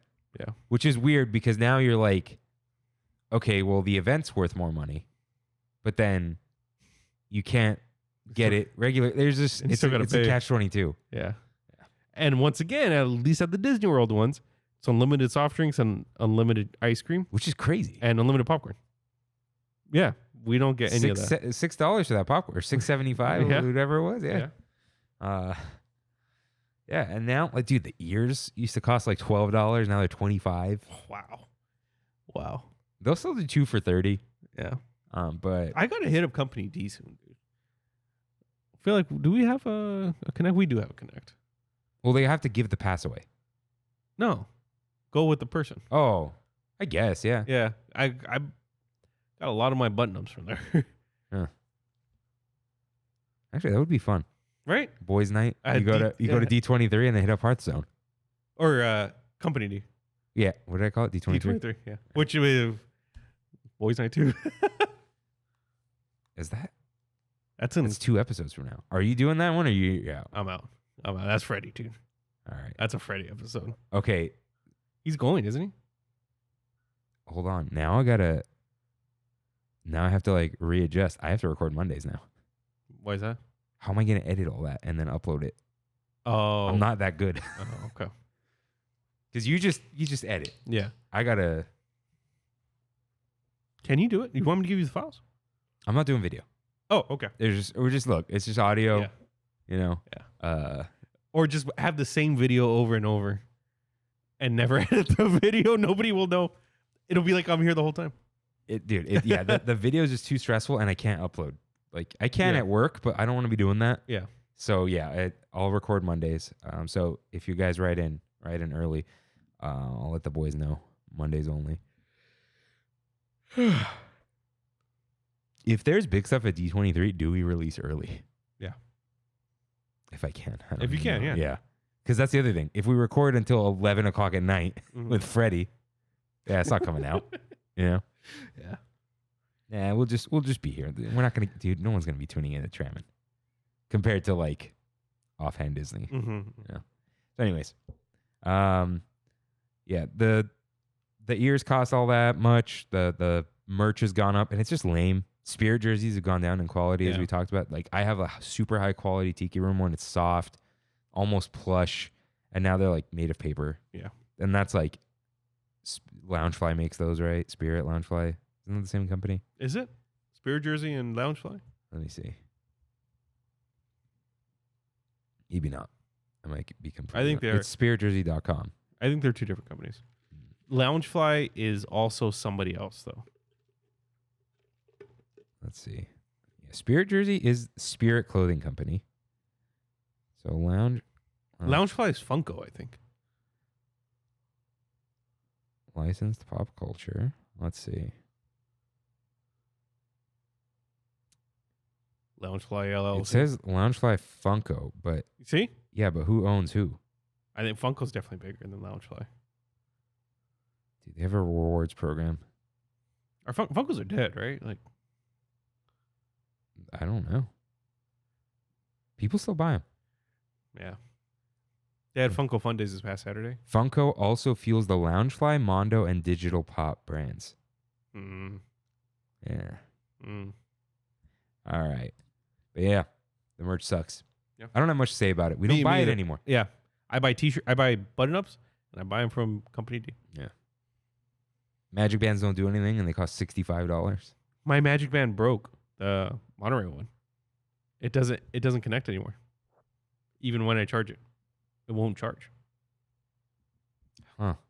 I don't know. You think it needs a battery? No idea. No Huh. idea. It sucks though, because I'm like, I actually used it. Yeah. Okay. So, finally, festivals. Prices at festivals are high. Egregiously high. Like it's annoying. It's $9 for some stupid little entree that is like, it's straight up low end food. Yeah. Like low brow. I hate to say that, but it's like mac and cheese, hamburger, Yeah. slider, sandwich, like, Egg roll with meat. yeah. Like what happened to like, dude, lamb cheeks with like purees of whatever and like slow cooked beef, wine pairings. Like that's how this started. And for like $6.50. Yeah. And once again, I keep bringing it up, but Walt Disney World had their food and wine, $3, $4, $5. Really small portions, but it was always less than $5 for every entree. but the thing is they're serving us their quality garbage food now. For sure. For sure. I don't know why they think it's the same audience. Yeah. The LA food scene is way different than Florida. It's night and day, dude. Night and day. Dude, I You know got barbecue over I there. know someone who went to Cambodia Mm-hmm. and he was like, food was good, but like we have it here. You go to Little Cambodia in Long Beach. I'm sure you get some of the best Cambodian food you'll ever have. Yeah. Yeah. It's sad, but it's true. Yeah. Like this is LA. I know SoCal. SoCal just straight up. Even Orange County. Mm-hmm. Orange County has really good food spots too. Yeah. Whether they're high end or little tiny shops. And specifically Asian food. Yeah. A lot of really good Orange County Asian food. Yeah. And I think this, like, the reason I wanted to put the festivals here is like the prices going up is normal for certain things, but the quality and the level of just like foodiness Mm-hmm. have gone low. And I think this is just like indicative of a larger problem at Disney. Yeah. It's just like, we're just going to charge more for everything and then just sell stuff we don't care about. It's like they're selling stuff at a higher price of things that are barely passable Yeah. for that price. They used to be like masters of the craft. Yeah. Now it's like, oh, it's a C, and we're good with that. Dude, remember when we were laughing at Knott's Berry Farm's mac and cheese pizza? Mm-hmm. It's like, this isn't like Food and Wine. Yeah. And now that's like Dude, Food and Wine used to have, yeah. Food and Wine used to have, even, let's get past lamb cheeks. Yeah. All right? But they'd have like tacos with like these like fresh tortillas and like this Asian beef and like, They get weird. yeah. They get weird. And, you know, like freshly pickled veggies, whatever. Now it's like, it's all coming out of a bag and whatever. It's, you know, Impossible chicken nuggets over and over again. I mean, just talk about the drinks. They used to be handmade. They used to be hand poured. Now it's all in a machine. Yeah. Or like, we've seen them pour it out of one container into Yeah, another. yeah, exactly. The Sonoma Terrace thing, that hurt me when I saw that. Yeah. So, yeah, it's just like, it's like they don't care anymore, Yeah. which is weird because this is the type of thing you should care about. Mm-hmm. You should have people, you know, talking about how wonderful this stuff is. And now it's like certain things I tell people aren't even worth trying. Yeah. Dude, I doubt he'll come on, but my hairstylist, my salon person, I guess. He's not a barber. He's the person who cuts my hair, Mark. He's a hairstylist. Hairstylist, okay. His partner, I'm pretty sure, is the head of 9 restaurants in DCA. Yeah, he's not going to come on. Yeah, I don't think You he'll can't come be talking about that stuff. Yeah, but I'm like, I would love. He told me, he's like, oh, I'll introduce you guys. I tell him you're a big Disney guy and you got your podcast and stuff. You probably talk off the record about Yeah. all kinds of things. Yeah, probably. But yeah, it's that. I'd love to talk about all this though, because it's like they know, dude, they know. Yeah, it's like You're when from the- Imagineering doesn't get money. It's like, Yeah, exactly. hey, you got enough money for a pork belly. That's about it. Yeah. And this isn't really about the festivals only anymore. It's that everything Disney's doing to like new overlays, new refurbishments on certain rides. Like, dude, sometimes, like, you know, Tiana's, there's weird issues, like weird screens that shouldn't be there in Walt Disney World. But then also, like, they built 1 million animatronics for both parks. Yeah. Right? So there's a little bit of that. But then there's, like, you know, even in Walt Disney World, there's, like, the Figment stuff going on, right? And then what did we, like, whatever we're going to get with Tomorrowland, I feel like is not going to be amazing. I see. I know what you're saying. It's like for every journey into imagination with Figment, we have a Cosmic Rewind. There's this, like, yeah, it's like they'll do this thing and then they're just like, oh, they just like poop this out. Yeah. You know? We're getting both now. Before, when it was just Iger, I felt like we were getting more of the nicer, the better stuff. And then Chapek, we got none of that, and we got all the overlays. And now it's kind of like a mix of both. Yeah, like we talk about Avengers Camp as like too much. Yeah. But it's just like what's going on there. Web Slingers is just completely lame, right? And, you know, Hollywoodland in disrepair. We'll probably hear something. Again, finally. Yeah. But, yeah, it seems like they don't care about the quality, or they're like, oh, they won't mind. Yeah. They won't miss it. Like, they'll be fine with it. It's like, you don't want that attitude if they'll be fine. And I think that's the attitude that a lot of Disney like things are having. Yeah. And it's easy to get in that attitude in your own work. Like, oh, it'll be fine. The customer won't complain. It's like, but you want the customer to say how wonderful it is. Yeah. Right? A great example is, I don't want to go too deep into it, but yesterday we had this emergency order. This company, a production company, put in an order for a basic inflatable white looking balloon, like a hot air balloon shape, from China. They didn't like the way it came out. So they called us and said, we need you to do it in 3 days. We'll essentially back up the money truck to your place. And as long as you can make it look like this. We set it up yesterday and it looked just like the China one. Right? And we were like, oh my God. And and they were on their way to pick it up. Essentially, we had to redo the whole thing, and it had to be, I don't know. It looks good. It looks good now, but prior to that, you couldn't see the ridges on it. That's a rendering, but it should be like in a Topgolf commercial soon. But it's like we could have sent the other one, and it's like, oh, it's good to go, but we can't. It's like we know we have almost that guilt in our head where it's like that's not what the customer is paying for. Yeah. And I think Disney's not having that guilt anymore, because that guilt is replaced with satisfying a higher up. Yeah, everything. There's too much of that. Yeah. Look how much money I saved. Exactly. I saved you $10. That was the problem with the Chipotle thing. So with the meat? Yeah. Do you know how their bonuses worked? Oh. Saving on food cost. So they would say, hey, put half scoops. And then they would get bonuses. The store manager would get a bonus from corporate for saving on food cost. But saving on food cost should be like, don't cook too many chickens and then no one orders chicken. Not don't give the same amount of food. Yeah. And so that's then crazy. Chipotle has a problem and the CEO goes, oh, yeah, it is a problem. Yeah. And they have to like evaluate why this happened. And it happened because they incentivized that. Yeah. So when you incentivize cost cutting, when your rewards are based on cost cutting, it's like, you know,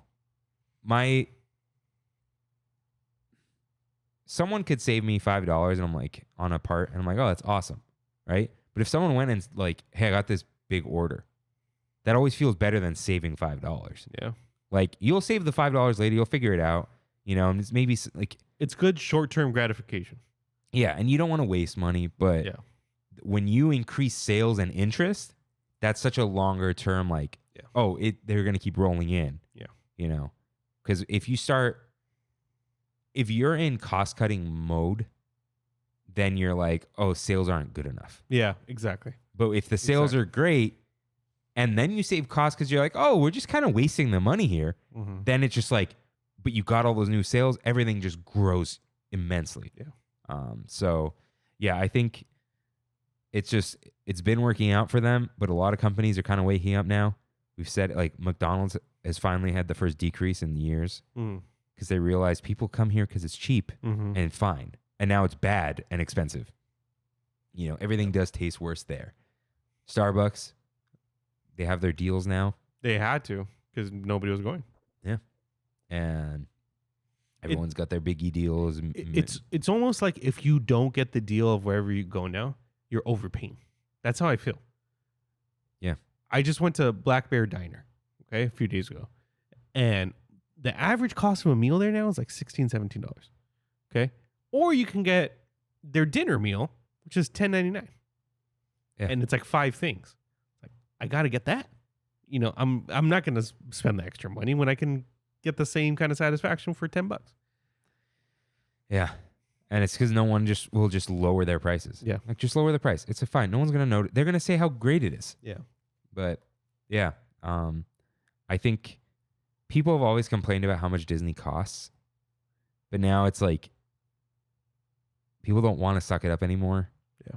And no one ever complained that Disney was bad.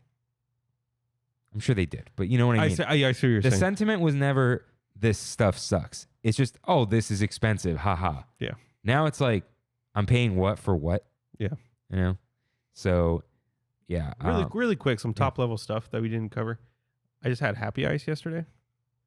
Or on Sunday. Not to mention, it's the food truck at the end of downtown Disney, which is kind of like a multiplier. It's a bilateral multiplier. You get the Disney tax and then the food truck tax. 1 scoop or a couple scoops of the Happy Ice. Take a guess. Ice. Take a guess how much. Is it a lot?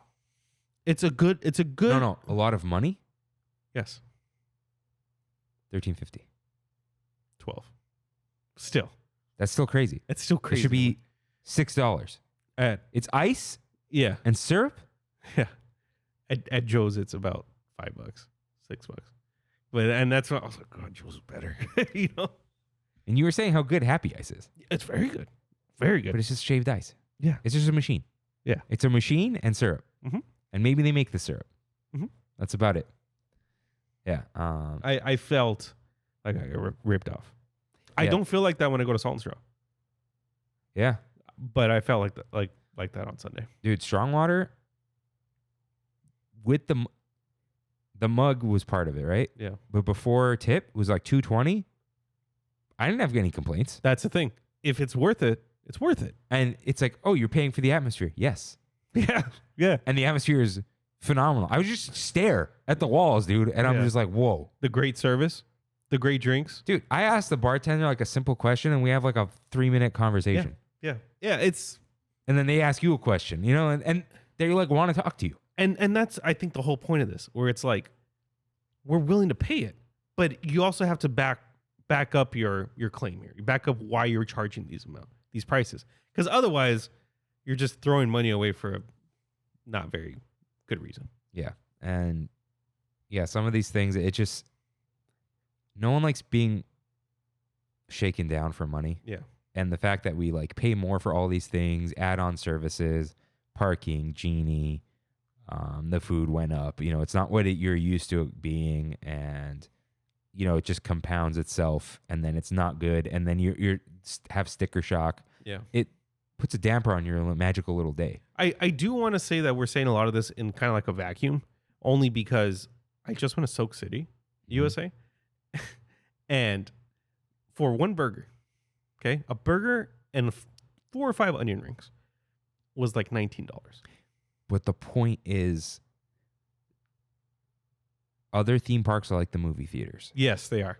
It's cheap to get in, expensive to get anything there. And you're used to it. It's the fair. I'm going to the fair. Yeah. Who knows what that's going to cost, right? Yeah, it's going to be expensive. But you don't expect that out of Disney. You expect to pay a premium cost of admission, and you have a wonderful day. Mm. And that's kind of the other thing, too. When you pay a lot up front, and you don't pay as much later, it's like you got the scary part out of the way. Yeah. Yeah. You know what I mean? Like,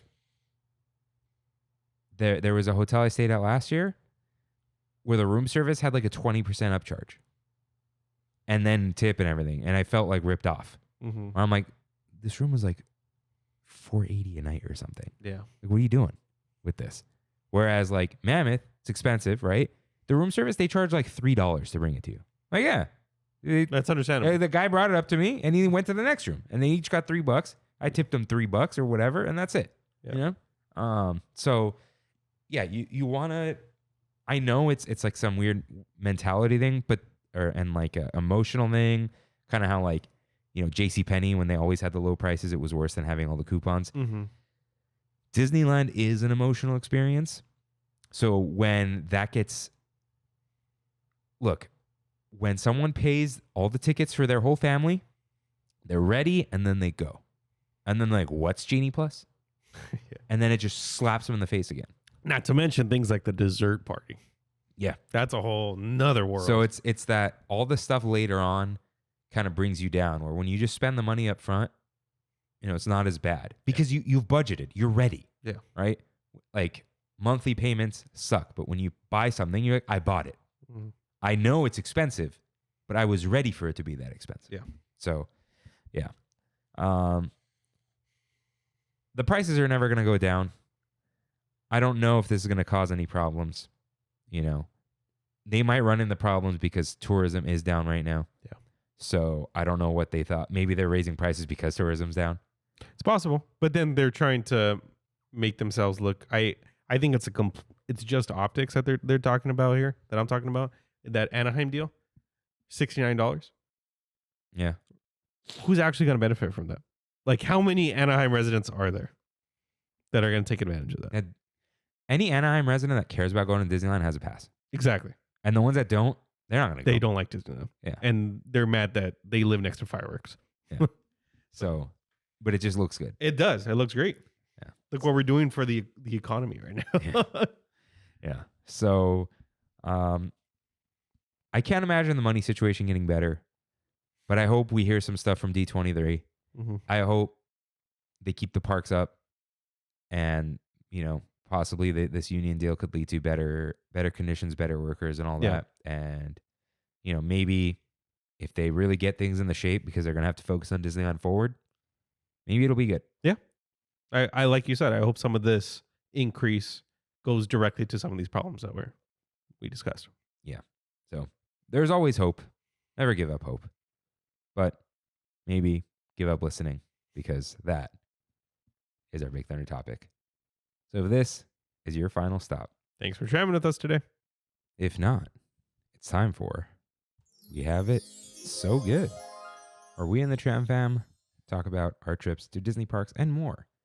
Right in with your trip recaps at trammin.com/ask, just like Drink Up Disney did. She writes, I'm a couple weeks behind on this We Have It So Good, but we recently got the chance to have our 6-month-old meet Mickey, Minnie, and Goofy in the parks, and it was truly a magical experience. It sounds so cliche, but seeing the magic through baby/child eyes really reminded me of why Disneyland is so incredible. She was only 6 months old, and the only experience she had with those characters prior is a couple of stuffed toys, but she still understood how exciting it was. So I definitely think We Have It So Good to be fortunate enough to raise the next generation of Disneyland goers. Nice. Gotta have Drink Up Disney on for the pregnancy episode. Oh yeah, that's right, huh? Yeah. That'd be cool. We need some real insight there. Yeah. I see you cooking, dude. Cooking in your brain. Yeah, you're gonna be gone for a while, dude. Yeah. I'm like Gandalf when he leaves Frodo. 19 years. Yeah. You're gonna let me see, dude. That's 5 episodes. Is it? I think so. Because Okay. 5 pay periods in August, right? that's how you. Okay, this is the 31st. Okay, yeah. So this releases on the 31st. This today. Yeah. So then you're gonna miss 7, 14, 21, 28, and you're gonna miss the 4th. Yeah. When do you get back from your honeymoon? The 6th or the 7th. Oh yeah. So Yeah. we'll record. You'll be ready to get back to life at that point. Yeah. Wow, 5 episodes. Okay. I will be an avid listener, and I'll be writing it. Yeah, I invited Jeff for next week, so we'll see. Cool.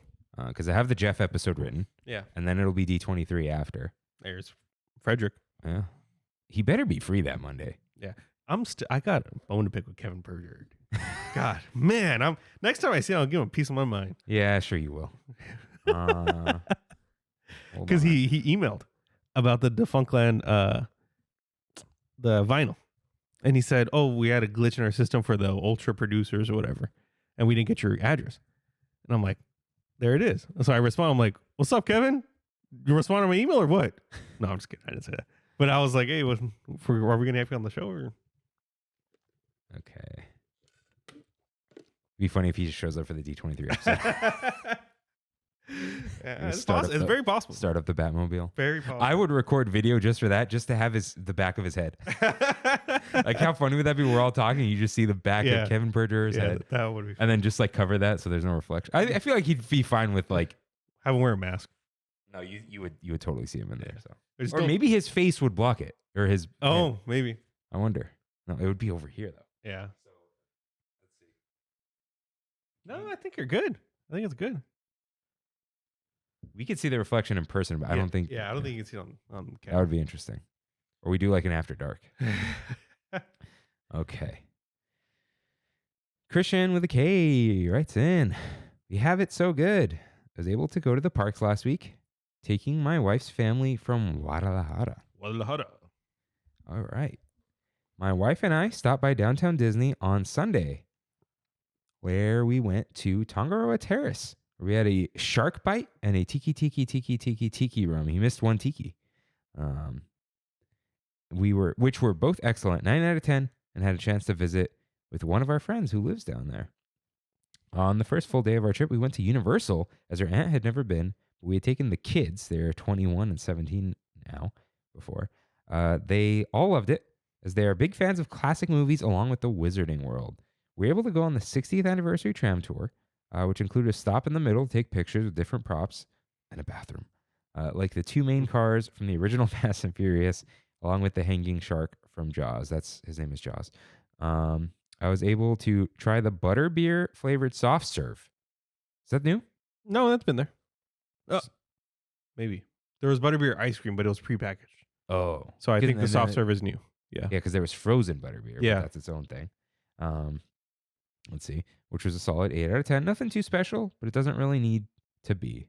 They also got to experience Super Nintendo Land, which they loved, playing the mini games and doing the special fight against Bowser Jr. The next day, Tuesday, we had park hoppers for the Disneyland Resort. Using Genie Plus, I was able to get them on pretty much everything we wanted in a full day. Pirates, Indy, Jungle Cruise, Big Thunder, Rise, Millennium Falcon, Space, Mickey and Minnie's, Buzz, Star Tours, Guardians, and Incredicoaster, Matterhorn, Radiator Springs Racer. Shout out Single Rider for those two. Mr. Toad, Snow White, and Pinocchio and Soarin'. Oh, that's a full day. Yeah, this included a 30-minute stop for Ronto wraps and an hour break for the quesadilla tacos, which they absolutely love, and stopping to watch a bit of World of Color and the fireworks from Pixar Pier. I was able to try the humongous taco salad from Pim's, which was very good, 7 out of 10. Really nice chipotle chicken salad and pretty filling. I was surprised they did very well with the portion size. I also had the warm apple pie sundae from Golden Horseshoe, which was excellent. That sounds great. 9 out of 10. Had a caramel along with a bit of streusel topping, and the apples were actually warm. Overall, it was an excellent trip. Everyone had a good time, but unfortunately, we will not be going for a little while as my wife is starting graduate school for an MFA in creative writing, and I'll be financing that appropriately instead. Christian with a K. Nice. Oh, congrats. Yeah. Sounds like a great trip. Yeah. It's fun going with people who don't go. Yeah, because you got to show them the world. They love everything, you know. Oh, okay. Pivot. No Jeff next week. Mm. Freddie liked. Freddie often likes things, and I never know what it means. Yeah. It's the Freddie thumb. Yeah. It usually means confirmed, though. Yeah.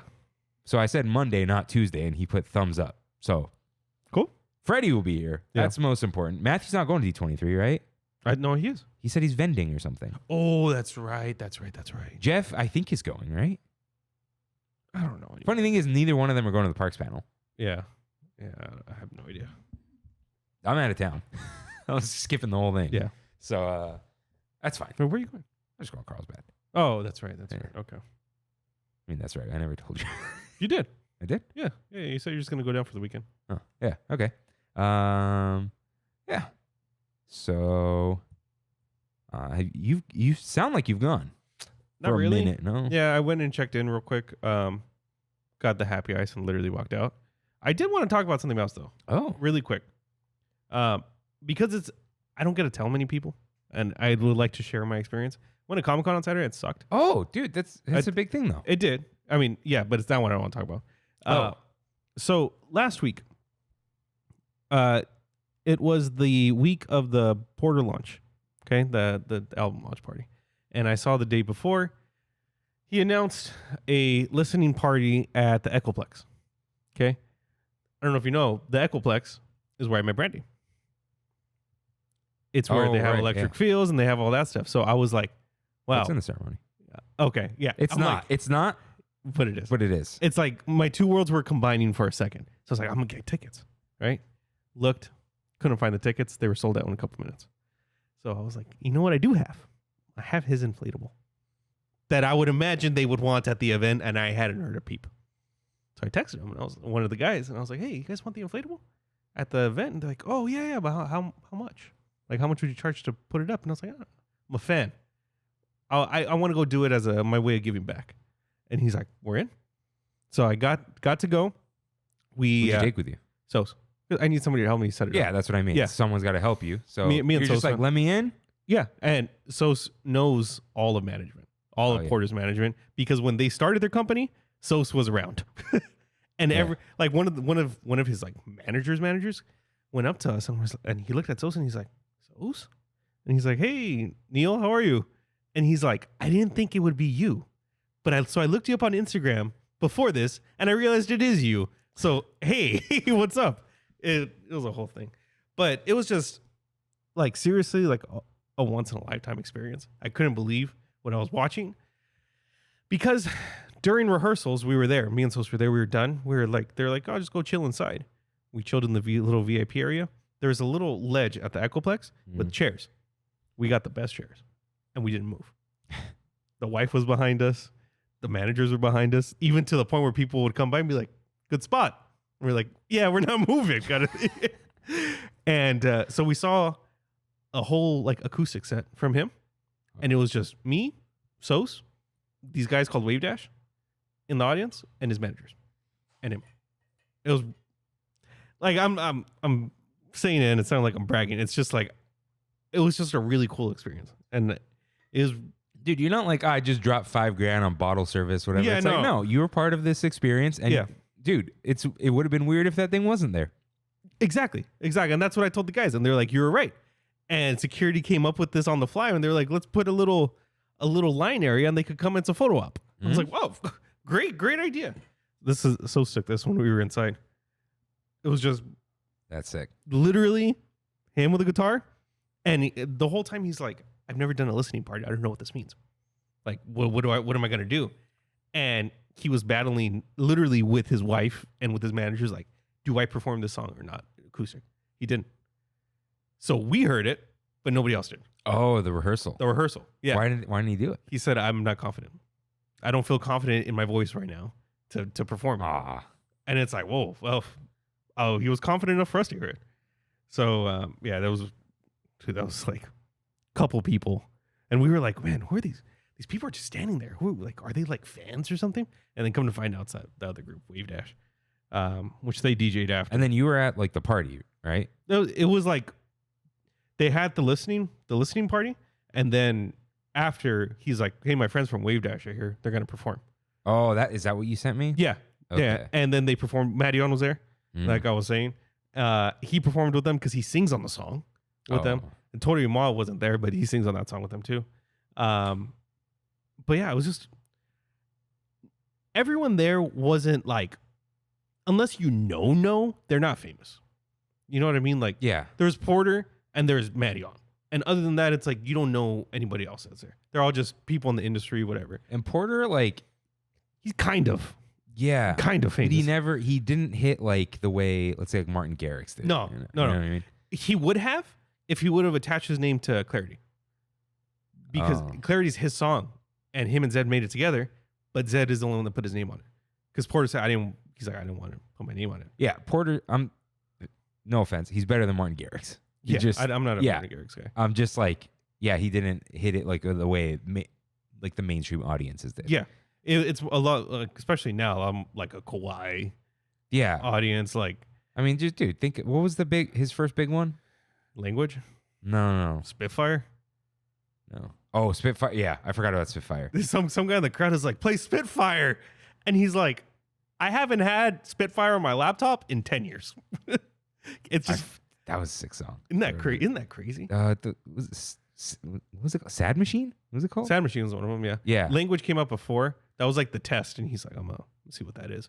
And then Easy came out with Matzo. Oh, dude, I used to love And that. And what's the other Matt Zoe song? Damage Control. No, Something Dreams. Little Dreams. No. Lucid Dreams. Lucid Dreams. Good That's song. a good song. Yeah. Yeah. The Sky is good. A lot of good Matzo songs. But it was just really nice to see. Do you know who the M Machine is? Kind of. Okay, so knew the guys from the M Machine really well, and the two managers used to manage the M Machine. It was Porter and the M Machine, and so they were going back and forth. And come to find out, the main guy is now one of the heads of Google AI.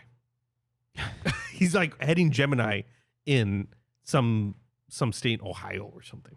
Huh. We're like, what the heck? And he's like, he's always been ridiculously intelligent. He just did music on the side, and it was fun for him. We're like, That's well, cool. That's really neat. But yeah, it was a really fun experience. It was cool to be there when the album launched. Loved the album. The inflatable the cover, which is really cool. I'm gonna frame that thing. That's crazy that like it was literally just It's the first time that I'm like, we've had people buy inflatables and use them on tour, right? yeah, it's in pictures. Yeah, this is different. This is the marketing behind it. Like I look at the backdrop that he had, and it's like It's a picture of the inflatable. they were trying to get the inflatable up on the stage.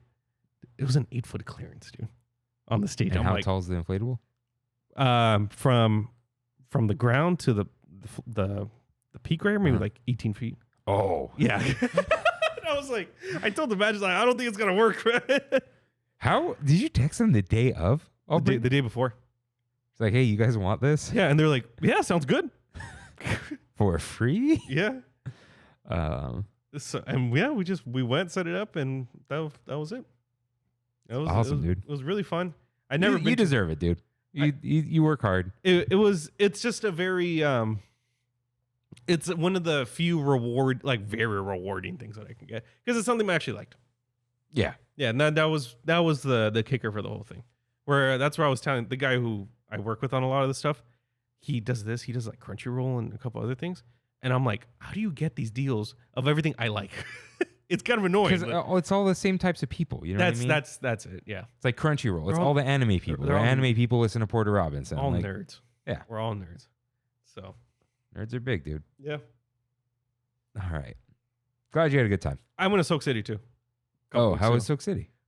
Exactly what you think. I had never been there in my life. I have. I didn't know there's a museum outside of Knott's.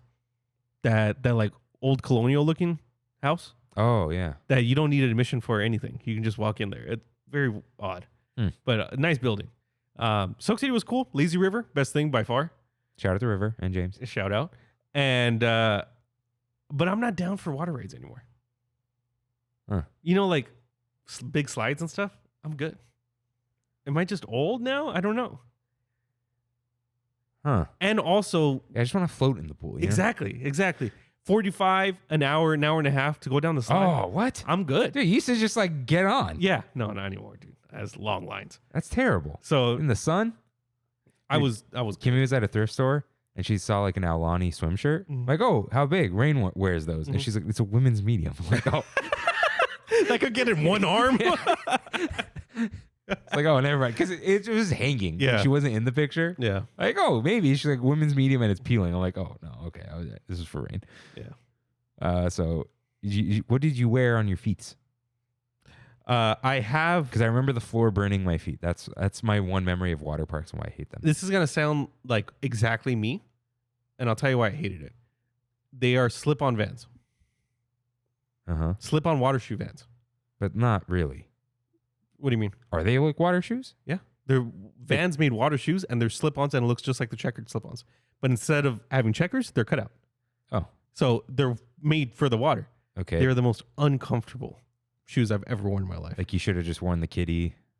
Those water shoes? maybe. Honestly, I used to hate those. Crocs are probably the way to go. Huh. That's on you. Crocs sport mode. Way to go. Way to go, dude. And you can see them I hadn't been in a water park in probably 15 years, dude. When you go on certain areas, you're not supposed to take the sandals in, right? Like the wave pool and all that. I could not believe that there would just be like 200 pairs of sandals outside of this little area. Nobody guarding them, nobody anything. And they're just there. And the one with the Trammin gibbets. Yeah. So, yeah, it was fun. I had a good time. I had the Prestige Knott's Pass. So I had 2 buddy passes. You have a Knott's Pass? Yeah. Okay. With the food thing, remember? I don't remember when that was. Yeah, It's crazy. It was like a year ago. But I had 2 buddy passes on my pass. So I was able to get Brandy and Kayleen for free. They have these weird... I assumed you took your niece. No. The 3 of you just went to Soak City? Oh. We went with Milo. Oh, okay. Yeah. All and right. Mia, Diana, Sammy, Milo, Bree, Alex, her grandma, Diana's parents. It was a whole family affair. Jesus, dude. Yeah. Okay. So yeah, it was fun. I didn't know though. Diana was telling me all the hacks, the Knott's hacks. They give certain perks for you going a certain amount of times. I didn't know this. Okay, so in July, if I would have gone 6 times, 1 free night at the Knott's Hotel. Whoa. Yeah, I messed up. I should have done it. How much is one night at the Knott's Hotel? Who knows? But even if it's $150, it can't be less than $150. Yeah, I can't. Let's see. Knott's Hotel. Okay, they have vacation packages, but can I just Book the hotel. book now? Okay. Let's do. Because you went to it, right? Oh yeah, you weren't there that day. No, I wasn't there. Okay, let's do after Labor Day. Yeah, Mm-hmm. but it's still hot. Let's go September 13th. It's a Friday night. Mm-hmm. We'll do one night. Why not? Just a AAA. Come on. Let's see. Search. Standard 2 queens. Oversized double queen. Standard 1 king. Okay. Cable television. It says that. Oh. Standard. Oh, room only rate $229. Yeah, that's about right. With a ticket $319. 300 square feet though, not very big for a room. Yeah. Dorm size refrigerator, Okay. coffee maker, cable television, wireless internet, in-room safe. Not a bad looking room. The window though, it's an old window. Yeah. Okay, not bad. Yeah, I should have done it. I think in June, if you went 4 times, you got a free ticket for anybody that you can just bring in. The oversized room $280. That's like their best room. Yeah. 400 square feet. Wet bar. Cool. Okay. Cool. Dude, let's go get effed up at the Knott's Berry Farm Hotel. Some boysenberry beer. Boysenberry with the boys. Yeah. Boys and berries. All right. Speaking of boys and berries, I went to Strongwater. Oh, that's right. Yeah, we got the res because they wouldn't answer if they were doing, Happy holidays. yeah. But we're like, we'll just go anyway. They did not, right? They did not. Yeah. That's what I thought. But Kimmy's never eaten in the regular part of the restaurant, only the captain's quarters. Oh, really? But we got the low table. Have you done that? That's my favorite. It's nice. Yeah. On the farthest right, right? Yeah. I Dude, like it a lot. It's bigger Yeah. than the bar. It's kind of your own area. Your own area. The seats are more comfortable. They're like nice chairs. The bartender still comes around and chit chats. Yeah, it was great. So much room for food and I've everything. eaten there like 2 or 3 times. Yeah, it was great. So we sat down there in the captain's quarters. So I started with the painkiller because you got that right. Mhm. So painkiller, it will cure what ails you. $17, rich, creamy, and boozy Royal Navy rum, overproof rum, lemon, pineapple, orange, Coco Lopez, nutmeg. Created at the Soggy Dollar Bar in the 1970s in the British Virgin Islands. Delicious. Standard, dude. It's standard, but Not as sweet as I've had painkillers before. it elevates the standard a little bit. Yeah. The nutmeg was good. Yeah. Kimmy, Shout out to nutmeg. yeah, shout out to nutmeg. Yeah. I put in banana bread the other day. Really good. Oh, I have the banana vegan snickerdoodle cookie recipe. I had my mom sent more. Oh, they're so good. Dude, you're going to I got to try them. Kimmy got the Scarlet Toucanet. Bitter, refreshing, and juicy Italian orange, dark cane, pineapple, lime, demerara, black walnut bitters. So this is a mocktail. $13 still, but they nail it. It's a complex thing. Okay. A lot of mocktails taste like soda and juice. Like Sprite with grenadine. Yeah, this tastes like something you've never tasted before. Okay. That's which cool. I like about their mocktails. Yeah. Then we started with the loaded curry tots. Japanese curry, lime crema, cilantro, scallion, pickled onion, and a fried egg. And we added Spam, but it's chopped up Spam. I thought it'd be a little better. But Dude, nice crunchy tots. I got those last time I went. Really, they were pretty good. Awesome, dude. They were awesome. Great to share. Yeah. I would have got no onions though. The pickled onions, I didn't need. Oh, I love pickled onions. Yeah. Yeah. I could have gone with 2 eggs. Okay. Yeah. The crema was good. Mm-hmm. And then I got the Zombie King of Balacombe. Bold, boozy, and molassesy pimento dram, coconut rum, dark molasses rum, demerara rum, lime, pineapple, cinnamon, black walnut bitters, Angostura bitters. That drink tastes so tiki to me. Yeah, It's like the funky. Yeah, it's like the ultimate tiki where it's just like all those bitter. It was like a zombie, very medicinal. Yeah. It wasn't as good as I thought it would be. Okay. Honestly, I still enjoyed it. I think there was so much Rum. Yeah, but it didn't. I don't know. I know exactly. There how was you something feel. funky about it, but yeah, it was good. It was good, and I got the mug, beautiful mug. Mm-hmm. And then Kimmy got the shaking beef lettuce cups, grilled short rib with oyster sauce glaze, pickled vegetables, honey chili sauce, crushed peanuts served on butter lettuce leaves. There's some noodles in there too. The beef wasn't right for lettuce cups. Okay. I grabbed a slice of it that was undercooked, really good. But to like bite it out of the lettuce cup, not the best format. But I got the ahi tuna tartare. Dude. Masago, which is salmon eggs or tuna eggs. But like the caviar that's not caviar. Okay. Right. Scallions, sweet onion, shoyu, Kewpie mayo, don't worry. Crushed avocado, furikake, and caviar served with wonton chips. It was, dude. Off the chain. It was phenomenal. Let me show you a better picture, like of like zoomed in, like dude, the wonton chips, best I've ever had because they weren't like. What's that under it? Avocado. Oh, avocado. I didn't. It wasn't like oily. Yeah. They were like almost refreshing wonton chips, like so good. Did Kimmy post the dessert? Because she took a better picture brownie. than I did. Yeah, have you had that? Yeah. The brownie is. Dude, he's making the noises again. Yeah. The rain thought it tasted good. Oh man. Kona mocha brownie with vanilla ice cream, raspberry, they're just like 2 raspberries, and rum caramel. It's condensed milk ice cream. Yeah. But there was something a little bit icy about it, but still it's creamy. a little more water based than normal, I feel. But in a good way. Yeah. It was perfect, dude. Yeah. It was ice cold. I know it sounds weird to say the ice cream was ice cold. Yeah. But it was But you get those little hits of crystals, like little water crystals on it that enhance that ice cream. boatload of ice cream, but Yeah. in the best way. Every bite had ice cream in it, which is how it should. Like I flattened it out on the brownie. Mhm. It was so good. I almost got the chicken fried rice. I had that. The bartender, I forgot his name, but Bald guy with the mustache. no. Okay. What are they called? Fangs. Snake bites. But they're the round snake bites pop out. These are the Oh, okay. No, I don't know what that is. yeah.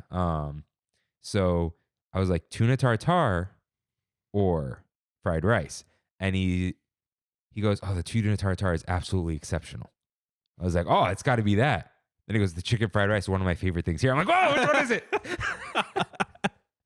He said, "Don't get And the he was lettuce like, cups." "Look, the chicken fried rice is like really filling, whatever. Yeah. Tuna tartare is a little lighter." I'm like, I just ate the tots. I'm gonna have 2 drinks and a dessert. Yeah. Yeah. The tuna. You walked out of there eating too much, and it's not. Yes. It doesn't feel good. Yeah. With that much tiki in you. Mm-hmm. Yeah. So I'm like, you know what?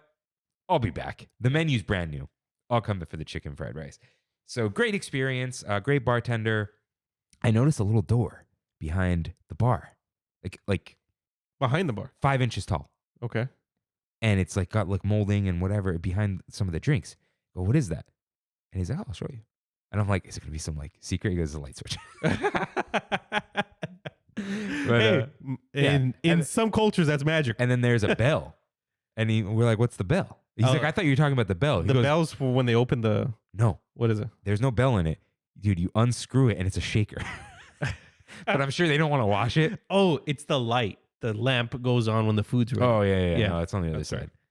But he said it used to be a restaurant, and the captain's quarters was a gin speakeasy. Oh, really? Yeah. So that's what. Interesting. So the door used to always be closed. Yeah. And then he goes, it's gone, but he goes, I'm going to put it back. He said there was a giant bottle of Beefeater gin Okay. at the top of the shelf. Like you can't reach it. Like you need a ladder to get up there. And it was a callback to the gin place. He goes, I'm going to make them put it back. Mm. And I was like, so Kimmy was like, oh, what happened? Where is Happy Hula Days? And he goes, we wanted to do it, but we had all the collabs. We had the new menu that we wanted to nail, and we had all the James Beard Award stuff this year. And he goes, it was too much going on. And the third restaurant opening. Oh, what was that called? So I don't think they put a name yet. They just said that because they own Blind Rabbit. They own Blind Rabbit, Strong Water, and they're opening. I don't think that even had to do with the Strong Water people. He was just like, we were so busy focusing on nailing everything. Yeah. Which you want awards, and that it's a lot of stuff on the new menu. Yeah. So he's like, we just didn't want to like mess anything up. Which I'm here for. Yeah. That new menu's awesome. Yeah. So he's like, we're gonna go hard on Halloween. Halloween's the whole restaurant. Okay. So September 1st, get your res. Yeah. For October. It's October only, and then they're gonna do Hula Days for Christmas for sure. Cool. Which the July one's better. Yeah, because it shouldn't be there, but it is. And they condense all the decorations to the back. Yeah. So yeah, great experience as always. It's just always so wonderful there, dude. Yeah, it's one of my favorite places. Dude, he was telling us stories about the captain's mistresses and Lady Clementine and the stars and the whatever. Like, it's so great. Yeah, I love that place. Yeah, I'm thankful that I live so close. Yeah, but it's also a money hole because every time I go there, it's expensive. The thing is, at least they don't have too many mugs. Yeah, and they have the big ones. But you're like, I'm not gonna buy a $200 boat right now. You know, like there's the Medusa mug, but I'm like, whatever. So like, because it's not as special as that Zombie King. Yeah, that thing's really cool. The thing I want to try when I go back, the Tales from the Black Lagoon is what? Have you had that? Mm-hmm. That's really good. That came with the other mug. There is, I hate this name, Sucking the Monkey. What is that? Refreshing floral and coconut rum, spiced rum, cocoa puree, lime, pineapple, cane, and orange flower. Okay, I didn't have that. Sounds good. It does sound good. And it's a Strong Water original. Yeah. So that sounds great. I want to try that. Dude, there's so much. He said there's like 65 drinks. You guys should go to Blind Rabbit. Try it out. You need like long time res for that, right? Around the same. Yeah, like 3 weeks out, I'd say. Because it's down the street. We could have actually gotten a bar top res for like the day after if you want a Monday or Tuesday. It's not that hard. But we wanted captain's quarters.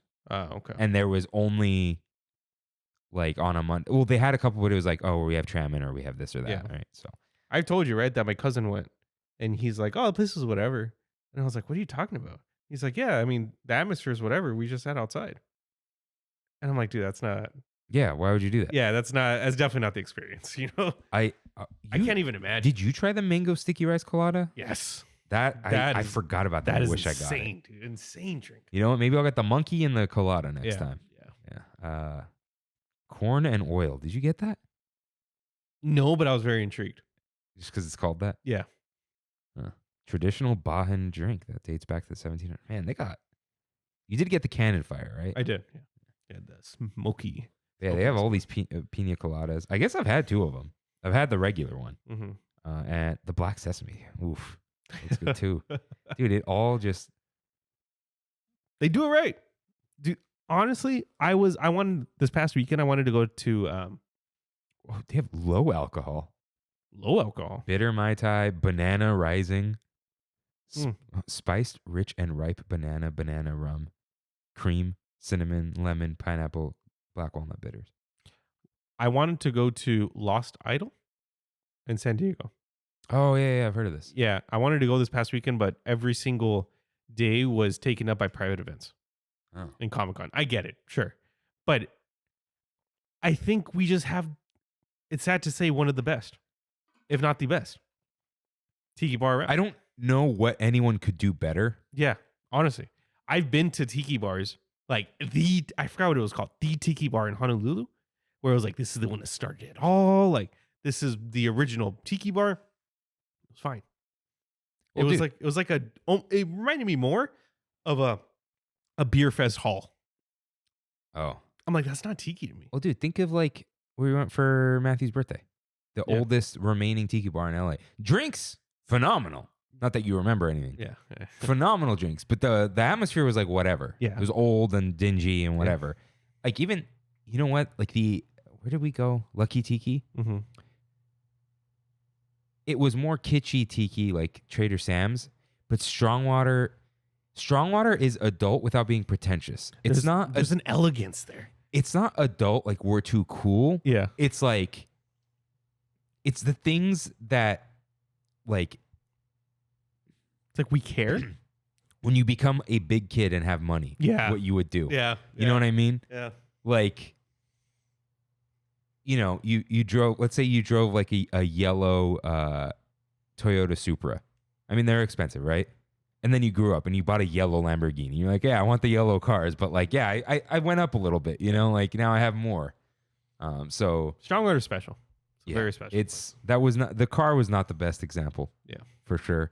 But, you know. I get it. It's going from like eating McDonald's hamburgers to like, you know, your crazy beef and this and that. It's like, yeah, you're still eating a hamburger, right? You're still going to Tiki Bar. They're still dorky. The names are silly. Like Zombie King of Balacombe. Like, okay, whatever, right? Pina coladas and sucking the monkey, you know. But I think this is the gold standard of Tiki Bar. Yeah. It's crazy good. For sure. So, and we say it a lot. I love that it's just people.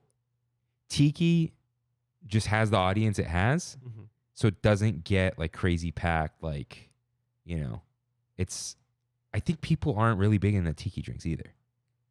Yeah, they're stronger than you think and sweet. Not sweet, but like it's too much for people, I think. I went to Tiki Tea, or the other old LA bar, tiny, really small place. It got kind of crazy. Yeah, but it's like. I think there is a time and place for that in the tiki world too. But I prefer the Trader Sam's Strongwater approach, where it's more about ambiance and. But I mean, like a lot of times, I mean, they wouldn't allow there to be a line, but it's not like even like Blind Rabbit. It appeals to everyone because it's speakeasy. Yeah. Right. But like, yeah, tiki. Like some people like tiki. Well, I don't care. You know. Whereas like a bar is a bar. You know, video game bar. Everyone is in. Right. So, yeah, love Something it. special about that. Yeah, it's you know you gotta pay up. Again, that mug was like with the drink, so they didn't charge extra for the drink. It was $95, so you can knock the drink would have been $21, so it's $74 extra dollars. So $221 minus $71 extra dollars. So $150. That's about what I pay every time. Yeah, but Kimmy didn't get any drinks. She got a mocktail. We'll get one drink each, Brandy and I. Yeah, maybe but this was. We got 3 appetizers, but the appetizers they cost about as much as the entree. Yeah. I think because I got tuna tartare. Except if you get like that steak entree, it's like $70. Yeah. I don't need to eat steak over there. You know? Like the tuna tartare costs as much as the big chicken fried rice. Yeah. I think because it was tuna and caviar and whatever, right? So, but you'll be good. So, yeah, $150 tip. They validate a very specific parking garage. They tell you on the website. Yeah. But it's wonderful. You grab a reservation on Resi. They'll be dropping September's reservations August 1st. Yeah. Now, you could probably get an August reservation too. You're probably just not going on a Saturday. Yeah. It is what it is. It's not busy in there. That's the big thing. And they'll give the 4-seaters to 2 people. Oh, will they?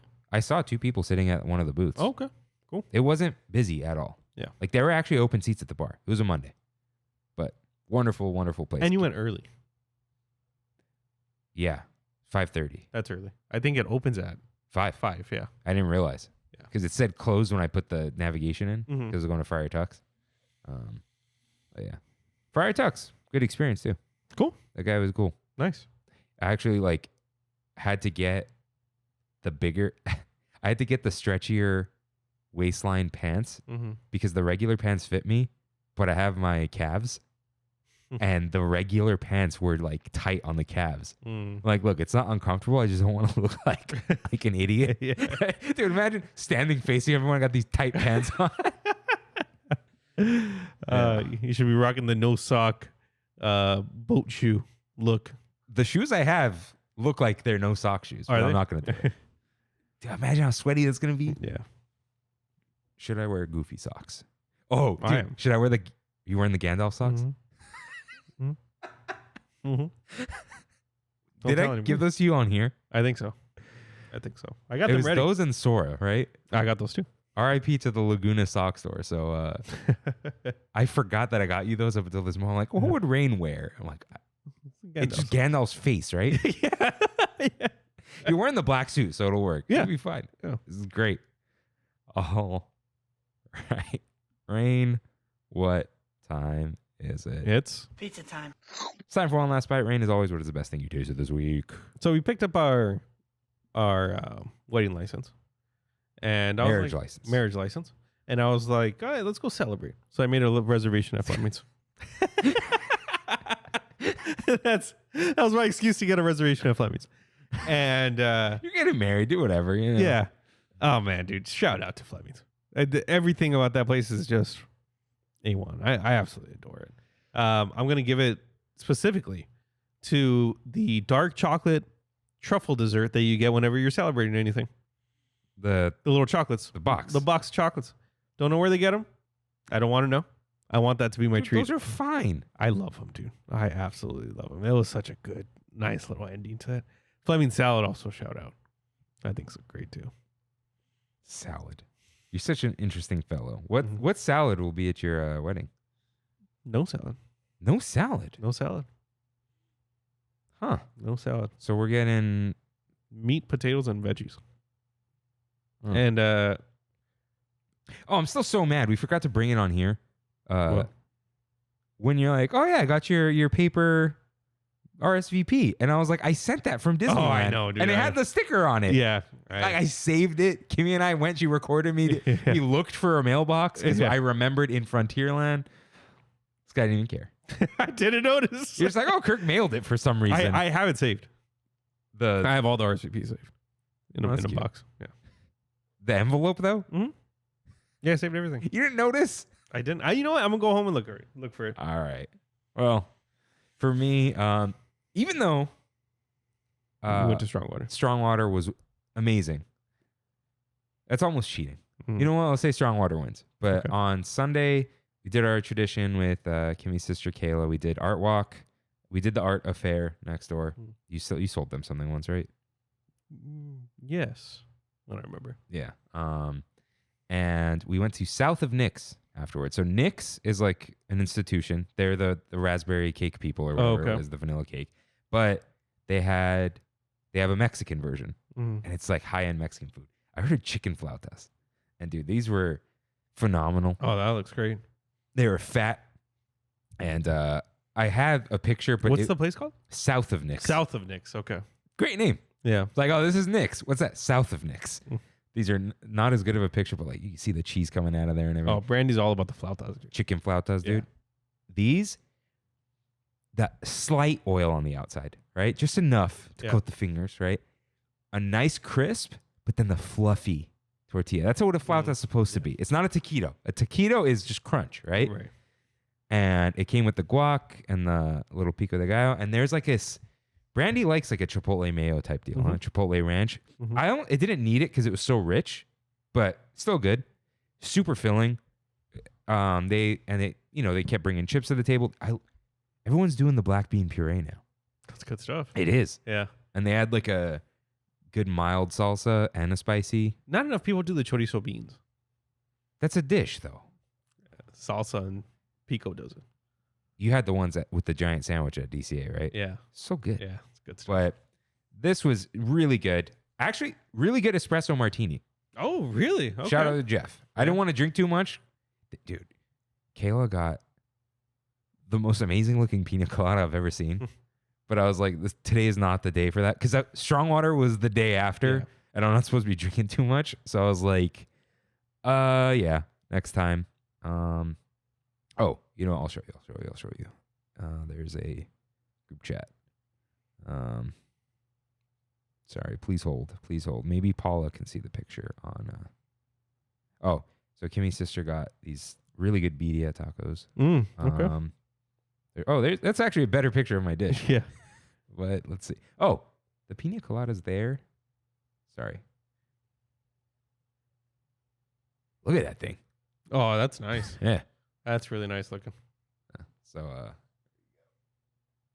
yeah, South of Nick's, I do recommend.